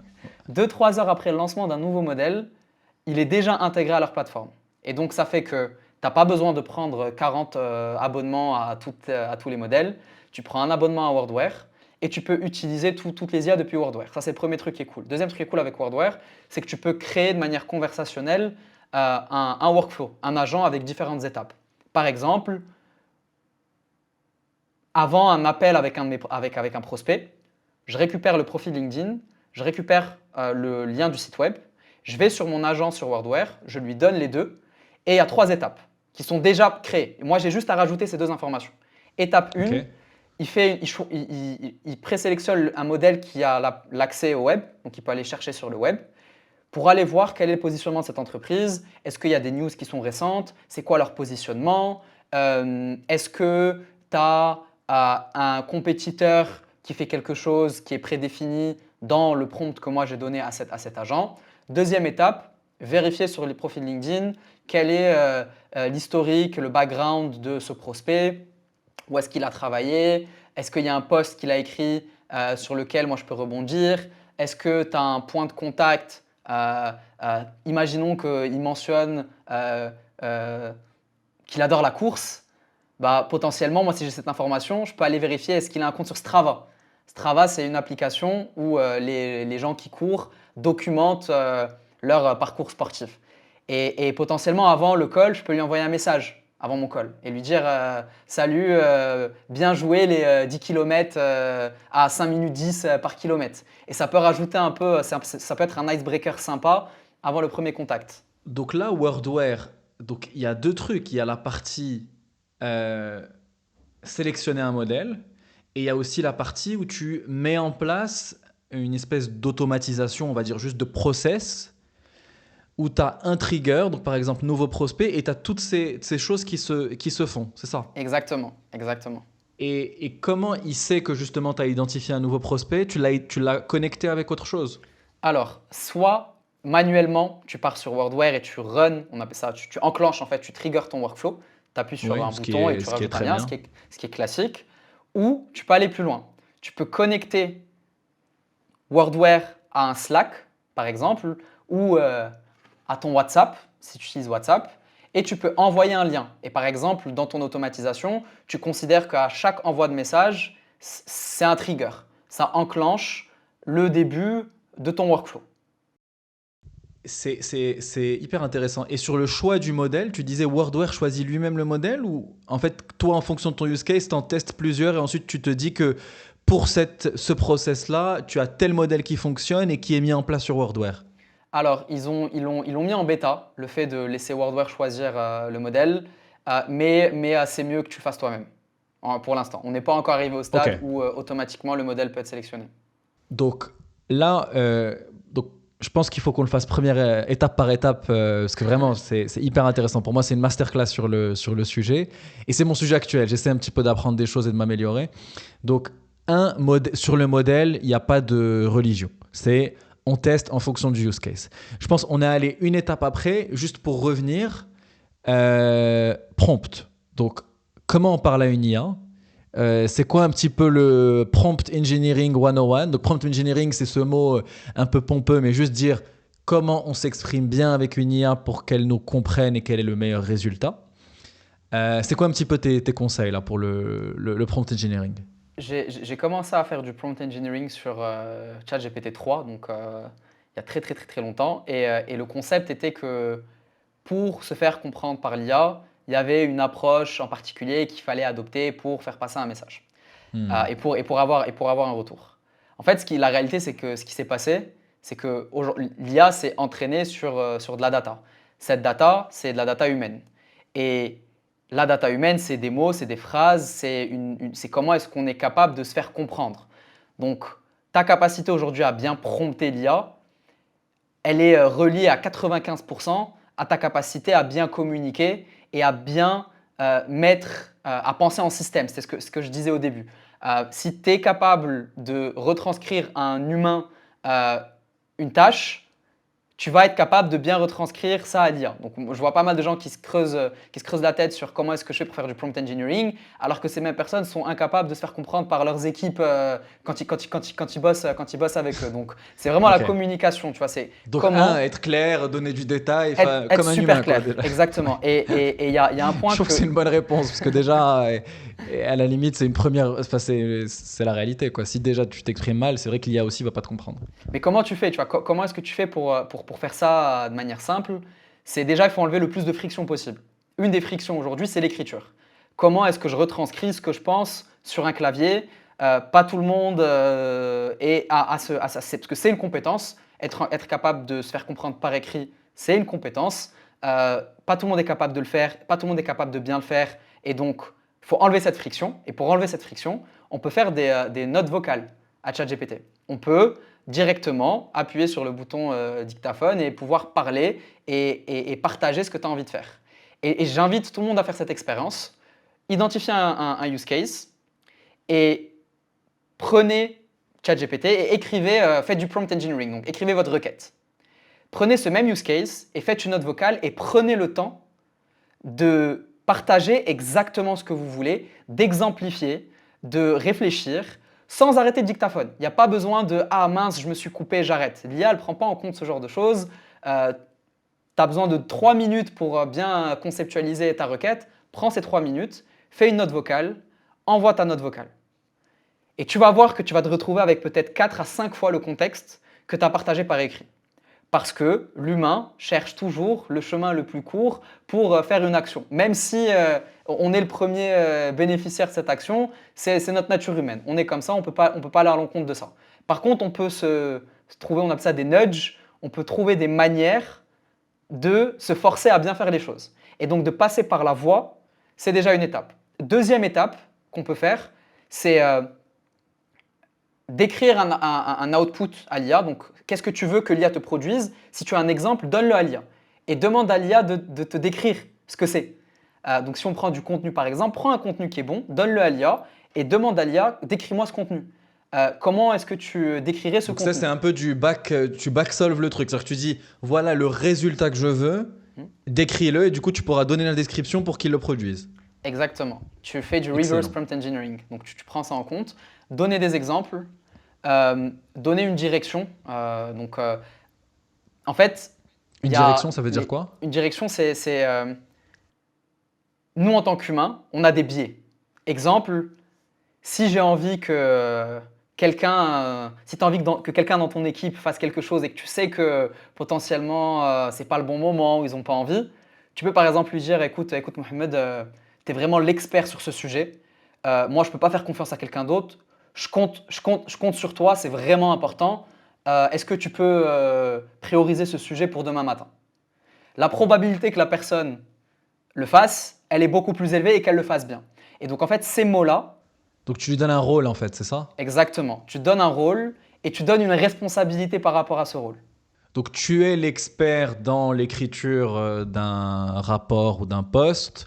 Ton objectif est d'écrire un post LinkedIn par exemple, et ensuite tu donnes la forme, etc. C'est ça? Exactement. Ok. Et donc tu le structures toujours comme ça, c'est-à-dire que tu as une structure avec un rôle, un objectif, une forme. C'est des choses qui reviennent toujours dans tes prompts? Il y a une structure qui est commune dans les prompts et au-delà de la structure, tu as aussi des variables. Donc une variable, ça va être par exemple un document.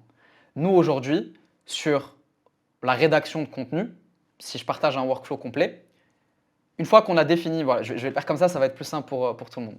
Rédaction d'un contenu LinkedIn, masterclass avec l'IA. Vas-y.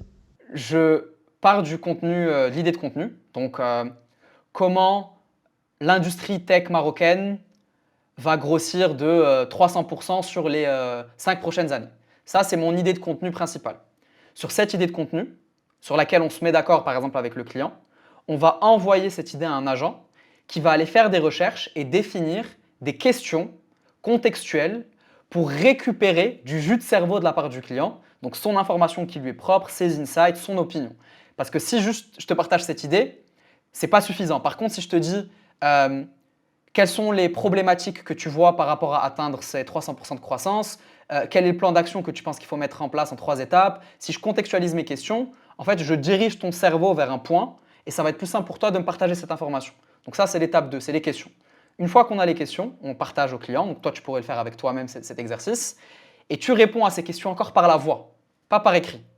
Directement une note vocale. Donc tu t'enregistres en train de répondre à ces questions. Tu prends le temps de bien le faire. Ensuite, tu as des modèles d'IA qui te permettent de faire du speech to text. Donc de convertir une note vocale en texte. Ça, c'est l'étape 4. Donc on récupère tes insights à travers du texte qui est parti de ta voix. Donc ça t'a permis de ne pas avoir de friction, tu as vraiment pris le temps de bien me répondre, tu as pris le temps de bien développer et donc la qualité de ce qu'on récupère, elle en est que meilleure. Une fois que j'ai récupéré ça, on a un agent qui va rédiger une première version. Cet agent, il a un rôle, il a des règles à suivre, il a des exemples, il a une structure et il a aussi un document qu'on lui partage. Ce document qu'on lui partage, et je reviens à ce que j'ai dit tout à l'heure de documenter tout le plus possible, ce document, c'est la conclusion de ce qu'on considère un contenu performant dans notre approche à nous par rapport à notre ligne éditoriale et par rapport à comment on bosse nous avec nos clients. Et en faisant ça, tu peux, pour chaque entreprise, avoir un document qui lui est propre par rapport à une tâche. Là, on parle du contenu. On a un autre document qu'on rajoute aussi, qui est le positionnement du client. Parce qu'on veut on veut que l'IA ait le plus de contexte possible, tout en... En fait, il faut jouer sur deux choses avec l'IA. Il faut maximiser son contexte, tout en minimisant la fenêtre de contexte que tu lui donnes. Fenêtre de contexte, c'est Ok. le nombre de mots que tu lui partages. Parce que plus tu vas avoir un contexte qui est grand, plus tu as ce qu'on appelle de la dilution qui va se passer. Donc, il y a une dilution de la compréhension du modèle qui a du mal à garder en tête toute cette information. C'est comme un humain. Alors, je reviens à ce que j'ai dit tout à l'heure. Quand tu veux donner une tâche à un humain, si la meilleure manière de donner une instruction, c'est la plus courte. Si Et tu peux donc, dire un truc en... ton document avec la meilleure manière d'écrire un post, c'est juste des règles ou c'est des exemples de posts que tu as écrits? C'est des règles et des exemples par rapport à ces règles. Donc, on a une partie qui est des exemples entiers, mais dans le document, on exemplifie. Par exemple, si je dis il faut structurer un contenu de cette longueur avec des tirets, avec des chiffres, avec des parties, bah, je vais exemplifier ce que je raconte. Et à chaque fois, je réexemplifie. D'accord. Parce que la manière Donc, dont par un exemple, modèle si tu fonctionne. dis, si tu dis il faut qu'il y ait un hook au début du post, tu vas mettre des exemples de hook. Exactement. Si tu dis il y a telle partie dans le post, tu vas mettre des exemples. Et Exact. est-ce que, à part ça, tu as aussi une banque d'exemples de posts avec lequel l'IA est en contact ou pas du tout? Tu n'as pas besoin d'autant de contexte? Tu n'as pas besoin d'autant de contexte, on l'a fait. On a 1 an et demi d'itération sur ce sujet, on a testé tous les Ouais. workflows possibles.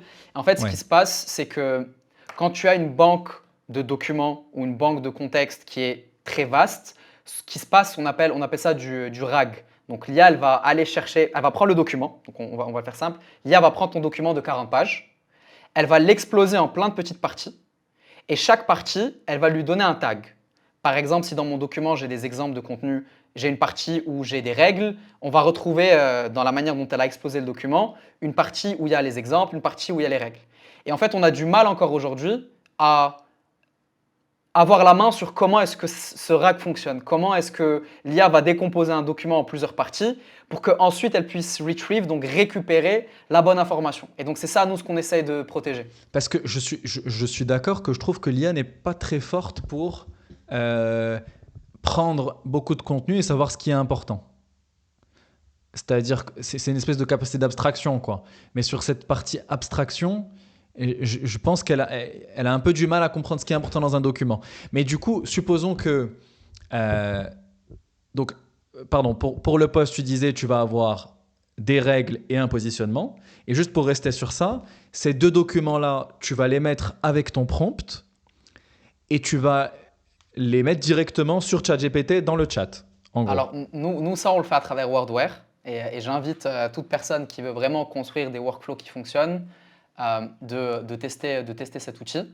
En fait, sur Wordware, on peut mettre des variables. Donc, quand tu crées tes instructions et tes étapes, tu peux mettre une variable. Et tu peux mettre comme variable un document.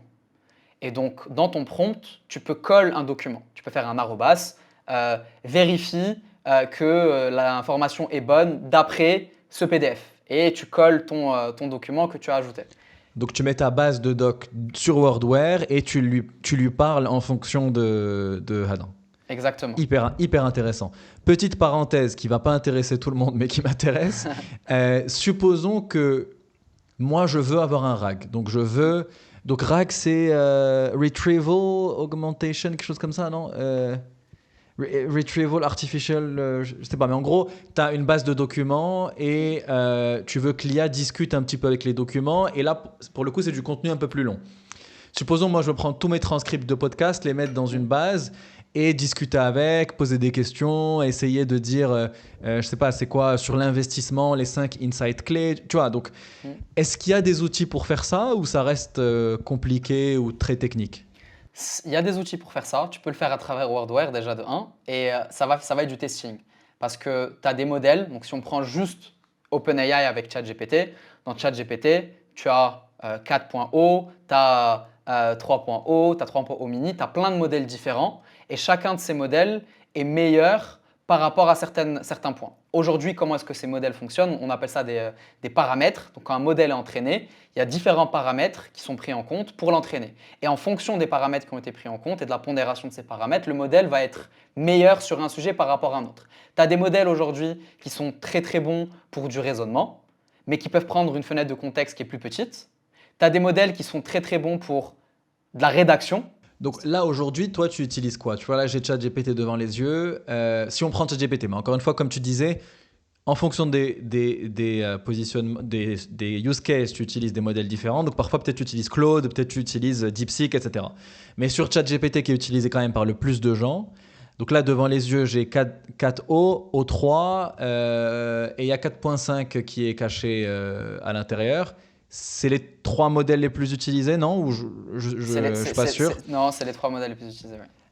Ouais. Dans quel cas tu utilises chacun? Simplement, bien sûr, parce qu'on pourrait faire 4 heures Ouais. sur le sujet, mais Ouais. dans les grandes Ouais. lignes. Ouais. Dans les grandes lignes,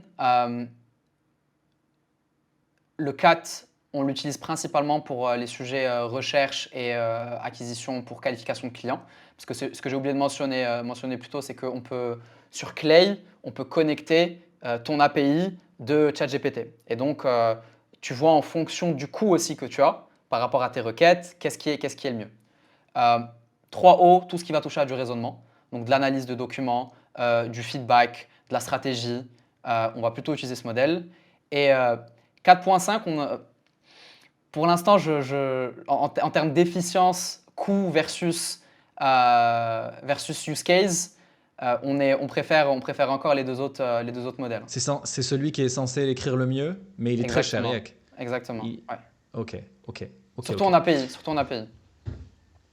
Euh, D'ailleurs, donc, soit quand tu utilises WordWare, c'est pas en API, c'est-à-dire que tu as un abonnement qui est fixe et tu peux utiliser autant de fois que tu veux entre guillemets l'API, mais c'est eux qui l'utilisent. Et toi, lorsque tu utilises l'API, ça va être avec des outils comme Clay, etc. Mais tu n'as pas forcément besoin toi-même d'avoir un terminal où tu parles à l'IA en API. Non, aujourd'hui, c'est pas quelque chose Je qu'on pense fait. surtout Non. aux gens qui sont pas trop techniques, Ouais. voilà, Mm. donc c'est faisable. Dans ChatGPT et dans les autres modèles, tu as pas mal de choses à l'intérieur. Parce que tu as l'endroit où tu peux juste texter, enfin écrire, mais là j'ai devant les yeux plusieurs choses. Donc déjà, peut-être qu'on peut mettre de côté la création d'images. Il y a euh, Web Search, donc chercher sur le web. Donc là, pour le coup, c'est assez clair. Euh, mais après, tu as aussi les GPT, donc tu en as parlé un petit peu tout à l'heure. Tu as aussi un nouveau truc qui s'appelle les modes projet, que j'ai trouvé hyper intéressant, que j'ai testé récemment, enfin hier. Tu as les Canva, parce que j'ai l'impression que c'est un peu moins utilisé. Mais en tout cas, juste sur l'aspect texte et l'aspect GPT mode projet, déjà pour simplifier un petit peu, à quel moment tu utilises ces différents outils? Typiquement, moi, par exemple, c'est pas très clair pour moi personnellement dans mon utilisation à quel moment je dois utiliser un mode projet et je dois utiliser un GPT. J'aime bien l'interface du mode projet, mais voilà. Donc, comment tu vois un petit peu le truc? Pour mieux l'expliquer, faut décomposer aujourd'hui l'IA en différentes catégories. Tu as la partie purement conversationnelle où j'ai une requête, j'ai pas besoin d'avoir un plan qui est prédéfini, structuré, un prompt en particulier. Je veux demander une recette pour faire un plat, je veux faire une recherche sur une entreprise rapidement, j'ai une idée en tête, je veux faire une petite étude de marché rapidement. Je vais prendre ChatGPT conversationnel, requête, pas besoin d'aller plus loin. Les GPT, c'est une fois que tu es en capacité de décomposer un processus de travail en différentes étapes et que tu arrives à identifier dans ces différentes étapes une sorte de standardisation, une manière de faire, et que tu peux retranscrire cette manière de faire en un prompt, donc en une instruction, à ce moment-là, passer par les GPT, c'est intéressant. Parce que tu peux structurer ton appel à l'IA à chaque fois que tu as besoin de faire quelque chose. Donc ce que j'ai partagé au préalable, imaginons qu'on voudrait utiliser ChatGPT juste pour rédiger un contenu marketing. Si tu as un prompt en particulier que tu as défini qui fonctionne bien, une fois que tu as ce prompt, autant le mettre dans un GPT et pouvoir l'utiliser. Ça, c'est la première raison d'utilisation des GPT, c'est standardiser une interaction. On peut dire que GPT égale librairie de prompt, c'est-à-dire que tu vas créer un GPT par prompt que tu utilises, et donc tu as une librairie de GPT qui sont en fait ta librairie de prompt, ou c'est plus nuancé que ça? C'est un peu plus nuancé parce que tu peux donner des capacités à ton modèle. Par exemple, tu peux à ton GPT. Tu peux donner à ton GPT la possibilité de chercher le web, de générer des images, de faire son modèle deep research. Et la raison pour laquelle il faut sélectionner en fonction de ton cas d'usage, c'est que on pourrait se dire, mais on s'en fout, on peut mettre notre prompt et je garde les 3 compétences, même si je ne vais pas l'utiliser dans mon cas d'usage. En fait, ce qui se passe, c'est que plus tu as des compétences, plus tu as des méta-prompts que nous, on ne voit pas. Donc aujourd'hui, le modèle qu'on utilise, quand tu rajoutes un prompt, tu as un autre prompt en amont par les développeurs d'OpenAI qui est superposé par-dessus. Et plus tu vas sélectionner, plus tu vas avoir de contexte de prompt, plus tu as de la dilution de compréhension et donc tu perds dans la qualité de réponse. C'est pour ça qu'il faut faire attention à ce qu'on sélectionne en fonction de ton use case. Mais le GPT, c'est une bibliothèque de prompts auquel tu donnes une compétence en fonction de ton cas d'usage. Si tu n'as pas besoin de faire de recherche, tu le désactives. Tu n'as pas besoin d'image, tu le désactives. Donc, entre guillemets, toi, du coup, tu utilises Wordware, donc tu n'utilises pas les GPT. Exactement. Par contre, les GPT, ça va plus loin que ça parce que tu peux aussi les mettre en open source, en public, et permettre à n'importe qui de les utiliser. Tu vois. Et en fait, le mode projet, il vient de ça. Le mode projet, il vient de l'utilisation des GPT qui sont partagés en fait dans une équipe en interne. Ah tiens, Mohamed, je viens de développer un GPT qui permet d'écrire les descriptions pour les shorts Instagram que tu publies. Bah tiens, utilise-le, dis-moi ce que tu en penses. Tu vois. Et le mode projet, c'est juste l'agrégation de plusieurs de ces GPT pour pouvoir collaborer avec des prompts qui sont définis sur un use case en particulier. Et aujourd'hui, la raison pour laquelle OpenAI pousse ça, c'est qu'ils sont partis pas mal sur des modèles enterprise dans le type de clients qu'ils ont target et le type de deal qui close. Et donc, il faut penser à une interface pour une collaboration de 10, 15, 20, 30 personnes sur la même interface. Nous, aujourd'hui, on va aller sur des outils qui sont plus jeunes, avec un potentiel de risque peut-être que dans 1 an, 2 ans, l'outil soit plus là. Mais ils sont meilleurs dans l'expérience utilisateur et dans l'interface pour faire justement cette gestion de projet. Mais pour un novice qui veut juste s'y mettre, aller sur le mode projet sur ChatGPT makes more sense. Hyper intéressant. Donc, par exemple, moi qui suis relativement novice, pourquoi j'utilise le mode projet? Parce que j'ai aimé qu'on puisse mettre des fichiers qui restent. Donc, j'ai des fichiers qui restent, j'ai des instructions aussi, j'ai mis un fichier. Donc, c'est ce que tu disais, c'est un petit peu ton doc qui doit être fait beaucoup mieux que ce que moi j'ai écrit.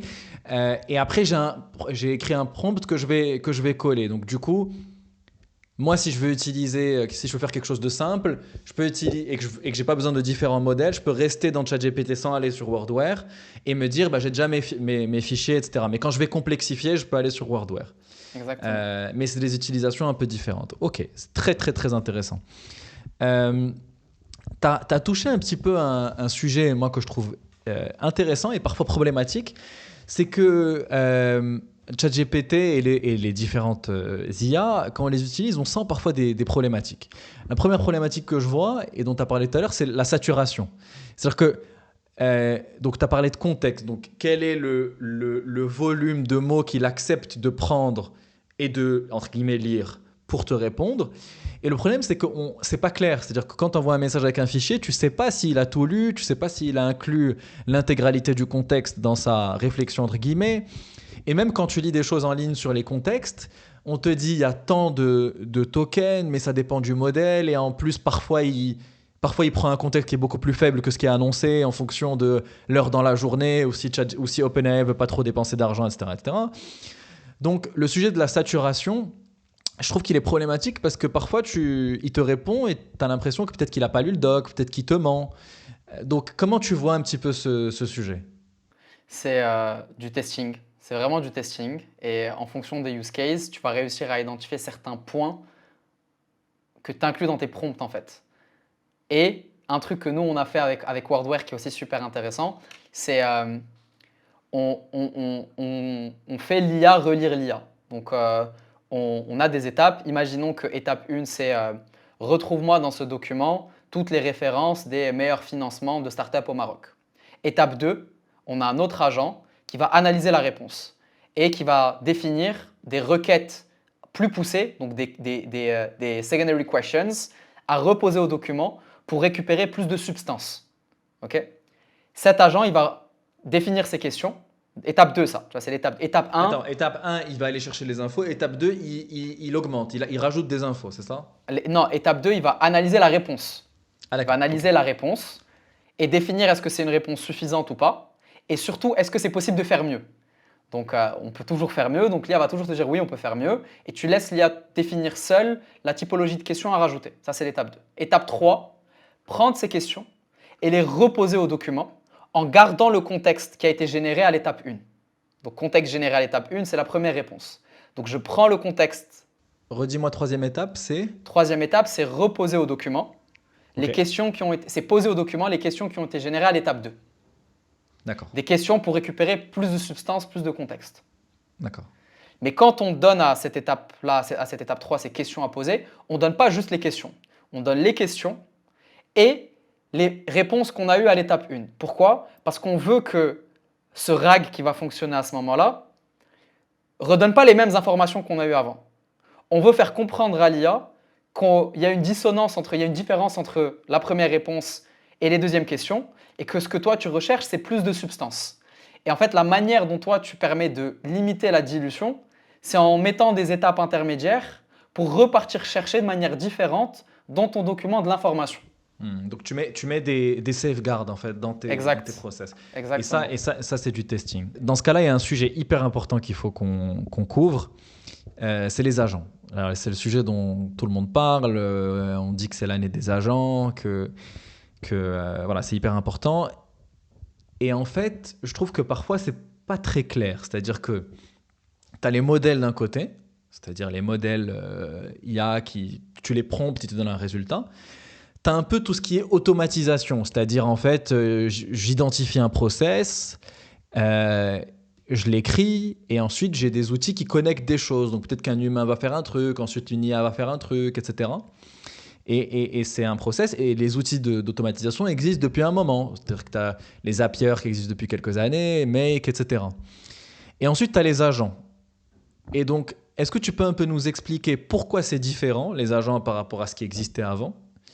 Et un petit peu, tu vois, comprendre les différences entre ces trois éléments, si j'ai la bonne vision du truc. Dis-moi si c'est pas vraiment cette division-là que tu vois, et un petit peu ce que toi, tu peux faire avec les agents, quoi. Superbe question. C'est un sujet qui est hyper intéressant et c'est aussi un sujet où il y a beaucoup d'incompréhension.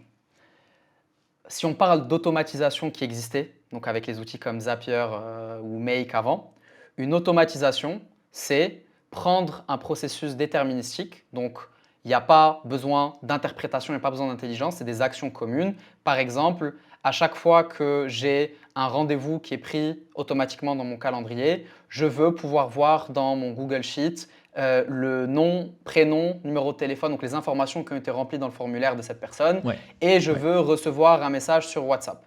C'est déterministique. Il n'y a pas d'interprétation dans ce processus. Ça, c'est l'automatisation. L'IA, ce que ça a apporté, c'est qu'on n'a pas vraiment de déterminisme dans les réponses qu'on a. Donc il suffit de modifier un mot pour que la réponse soit complètement différente. L'IA, c'est stochastique. Ça change en fonction du contexte que tu lui donnes.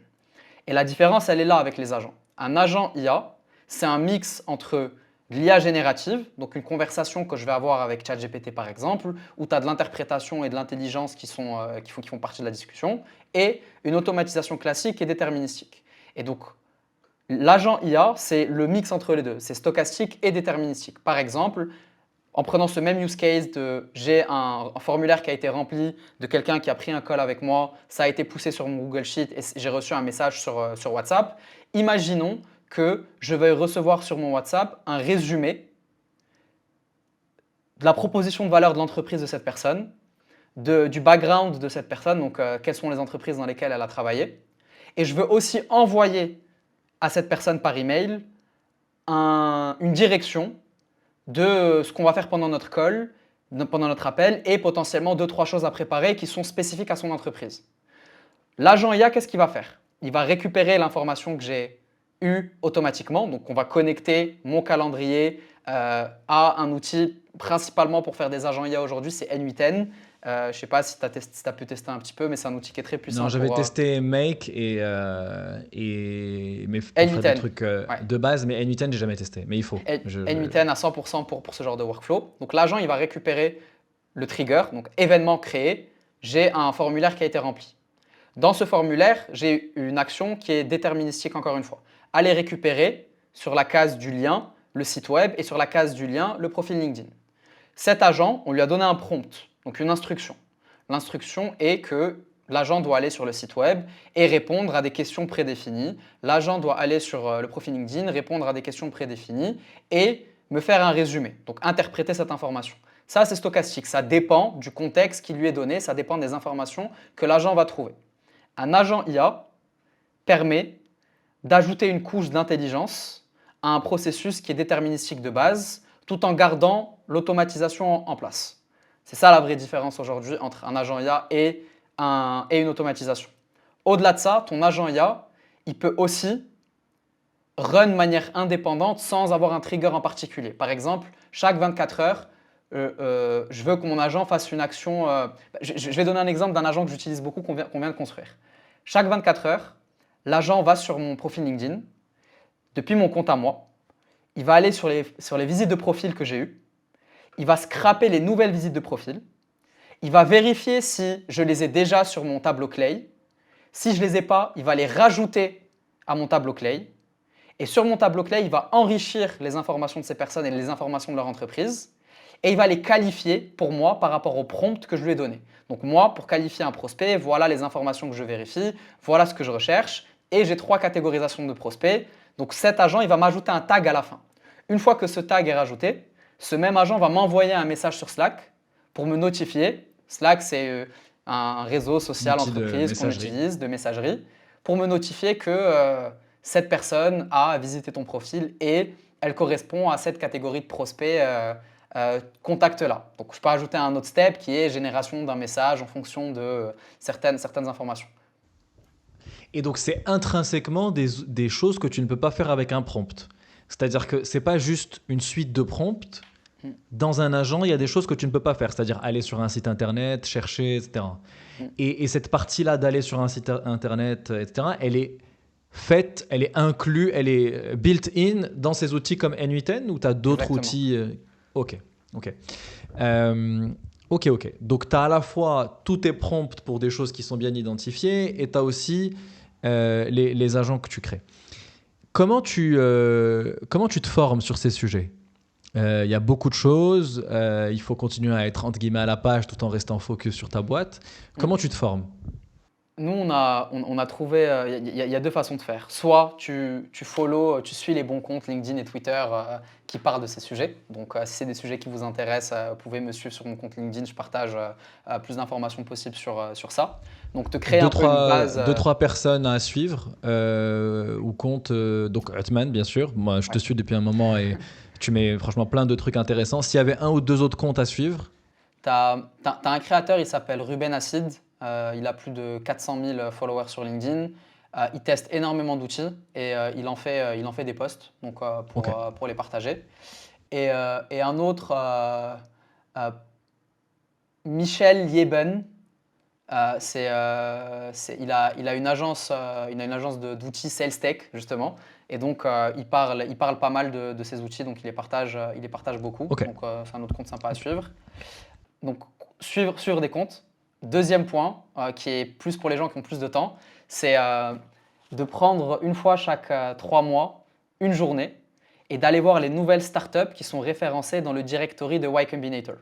Donc Y Combinator, ils ont une database publique où tu peux aller voir et utiliser différents filtres pour voir quelles sont les nouvelles boîtes qui sont ajoutées chez eux. On ne peut pas faire plus à la page que les startups qui vont chez Y Combinator. Ce n'est pas possible. Donc c'est le top du top. Et donc, en fonction des catégories, de visiter leur site web, de voir leurs vidéos de démo. S'il y a un use case qui fait sens pour vous, de booker un call avec eux. Vous n'allez pas trouver plus méticuleux qu'un fondateur de startup, YC ou pas, pour prendre le temps de vous présenter son produit. Et donc, si tu fais ça une fois chaque 3 mois, parce que c'est un batch YC, ça dure 3 mois, tu vas constamment… Tu vas rester on top of… Tu vas constamment être on top. Donc, 2 actions pas très compliquées à mettre en place. Un autre sujet hyper important, et franchement, j'ai plein d'autres questions pour toi, mais on va essayer d'aller droit au but. Mais un sujet important pour le coup dont je voulais vraiment parler, c'est l'aspect système. Je sens que tu es le type de personne qui réfléchit en système, à la fois d'un point de vue personnel et dans la boîte. Est-ce que tu peux un petit peu m'en parler ? D'abord, c'est quoi pour toi justement réfléchir en système ? Quels sont les différents systèmes que tu as mis en place pour performer personnellement et dans la boîte ? Et voilà, comment tu mets ça en application ?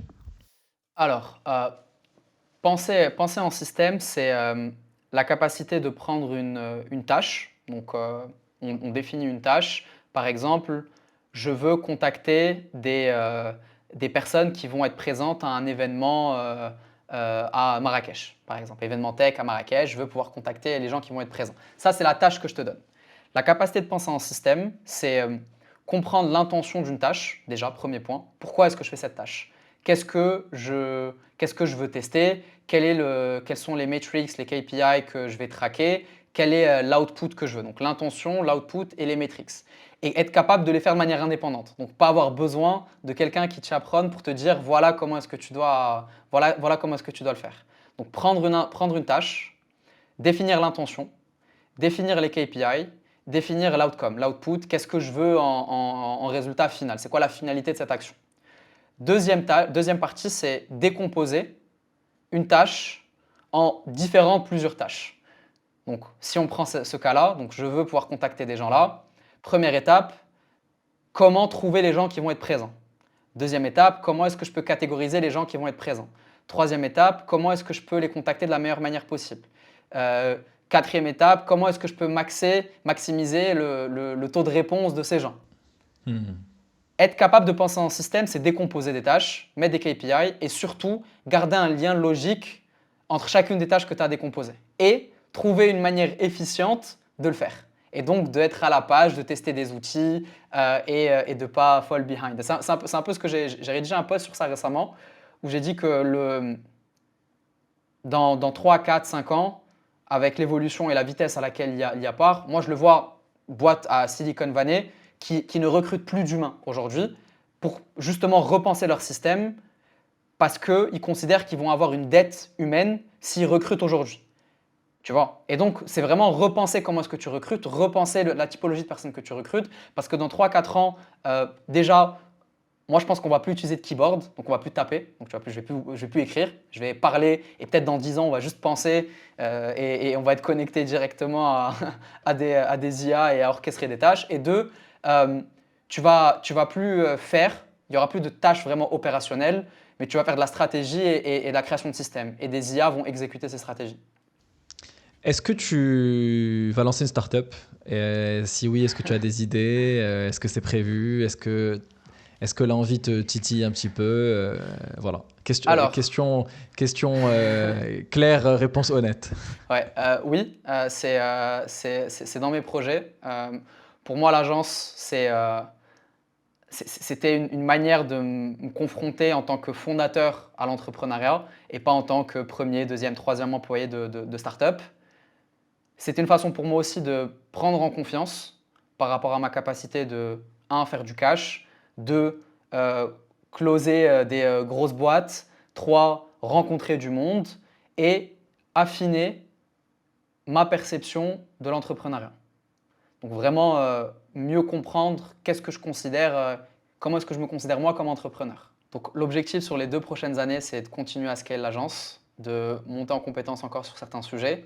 Et comme je l'ai dit tout à l'heure, aujourd'hui, nous, on a une approche productisée, donc on construit du produit en interne. On va commencer à faire des soft launch, donc on va commencer à pousser certains de nos produits petit à petit sur le marché.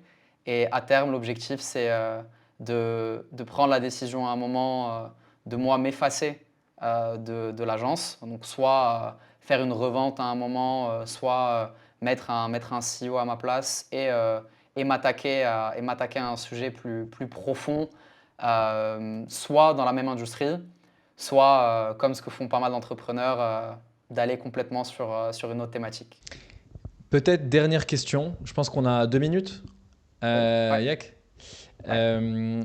c'est quoi un petit peu ta vision du monde tech justement sur ces 2 prochaines années? Est-ce que si tu montes une boîte, ça va être un software un petit peu comme il se fait aujourd'hui? Il y a des gens qui disent qu'avec l'IA, c'est la fin du software, mais bon, c'est peut-être un petit peu trop de hype en même temps. Enfin, il faut nuancer un petit peu. Mais toi, c'est quoi ta vision du marché et dans quelle direction toi tu irais avec ce que tu sais aujourd'hui?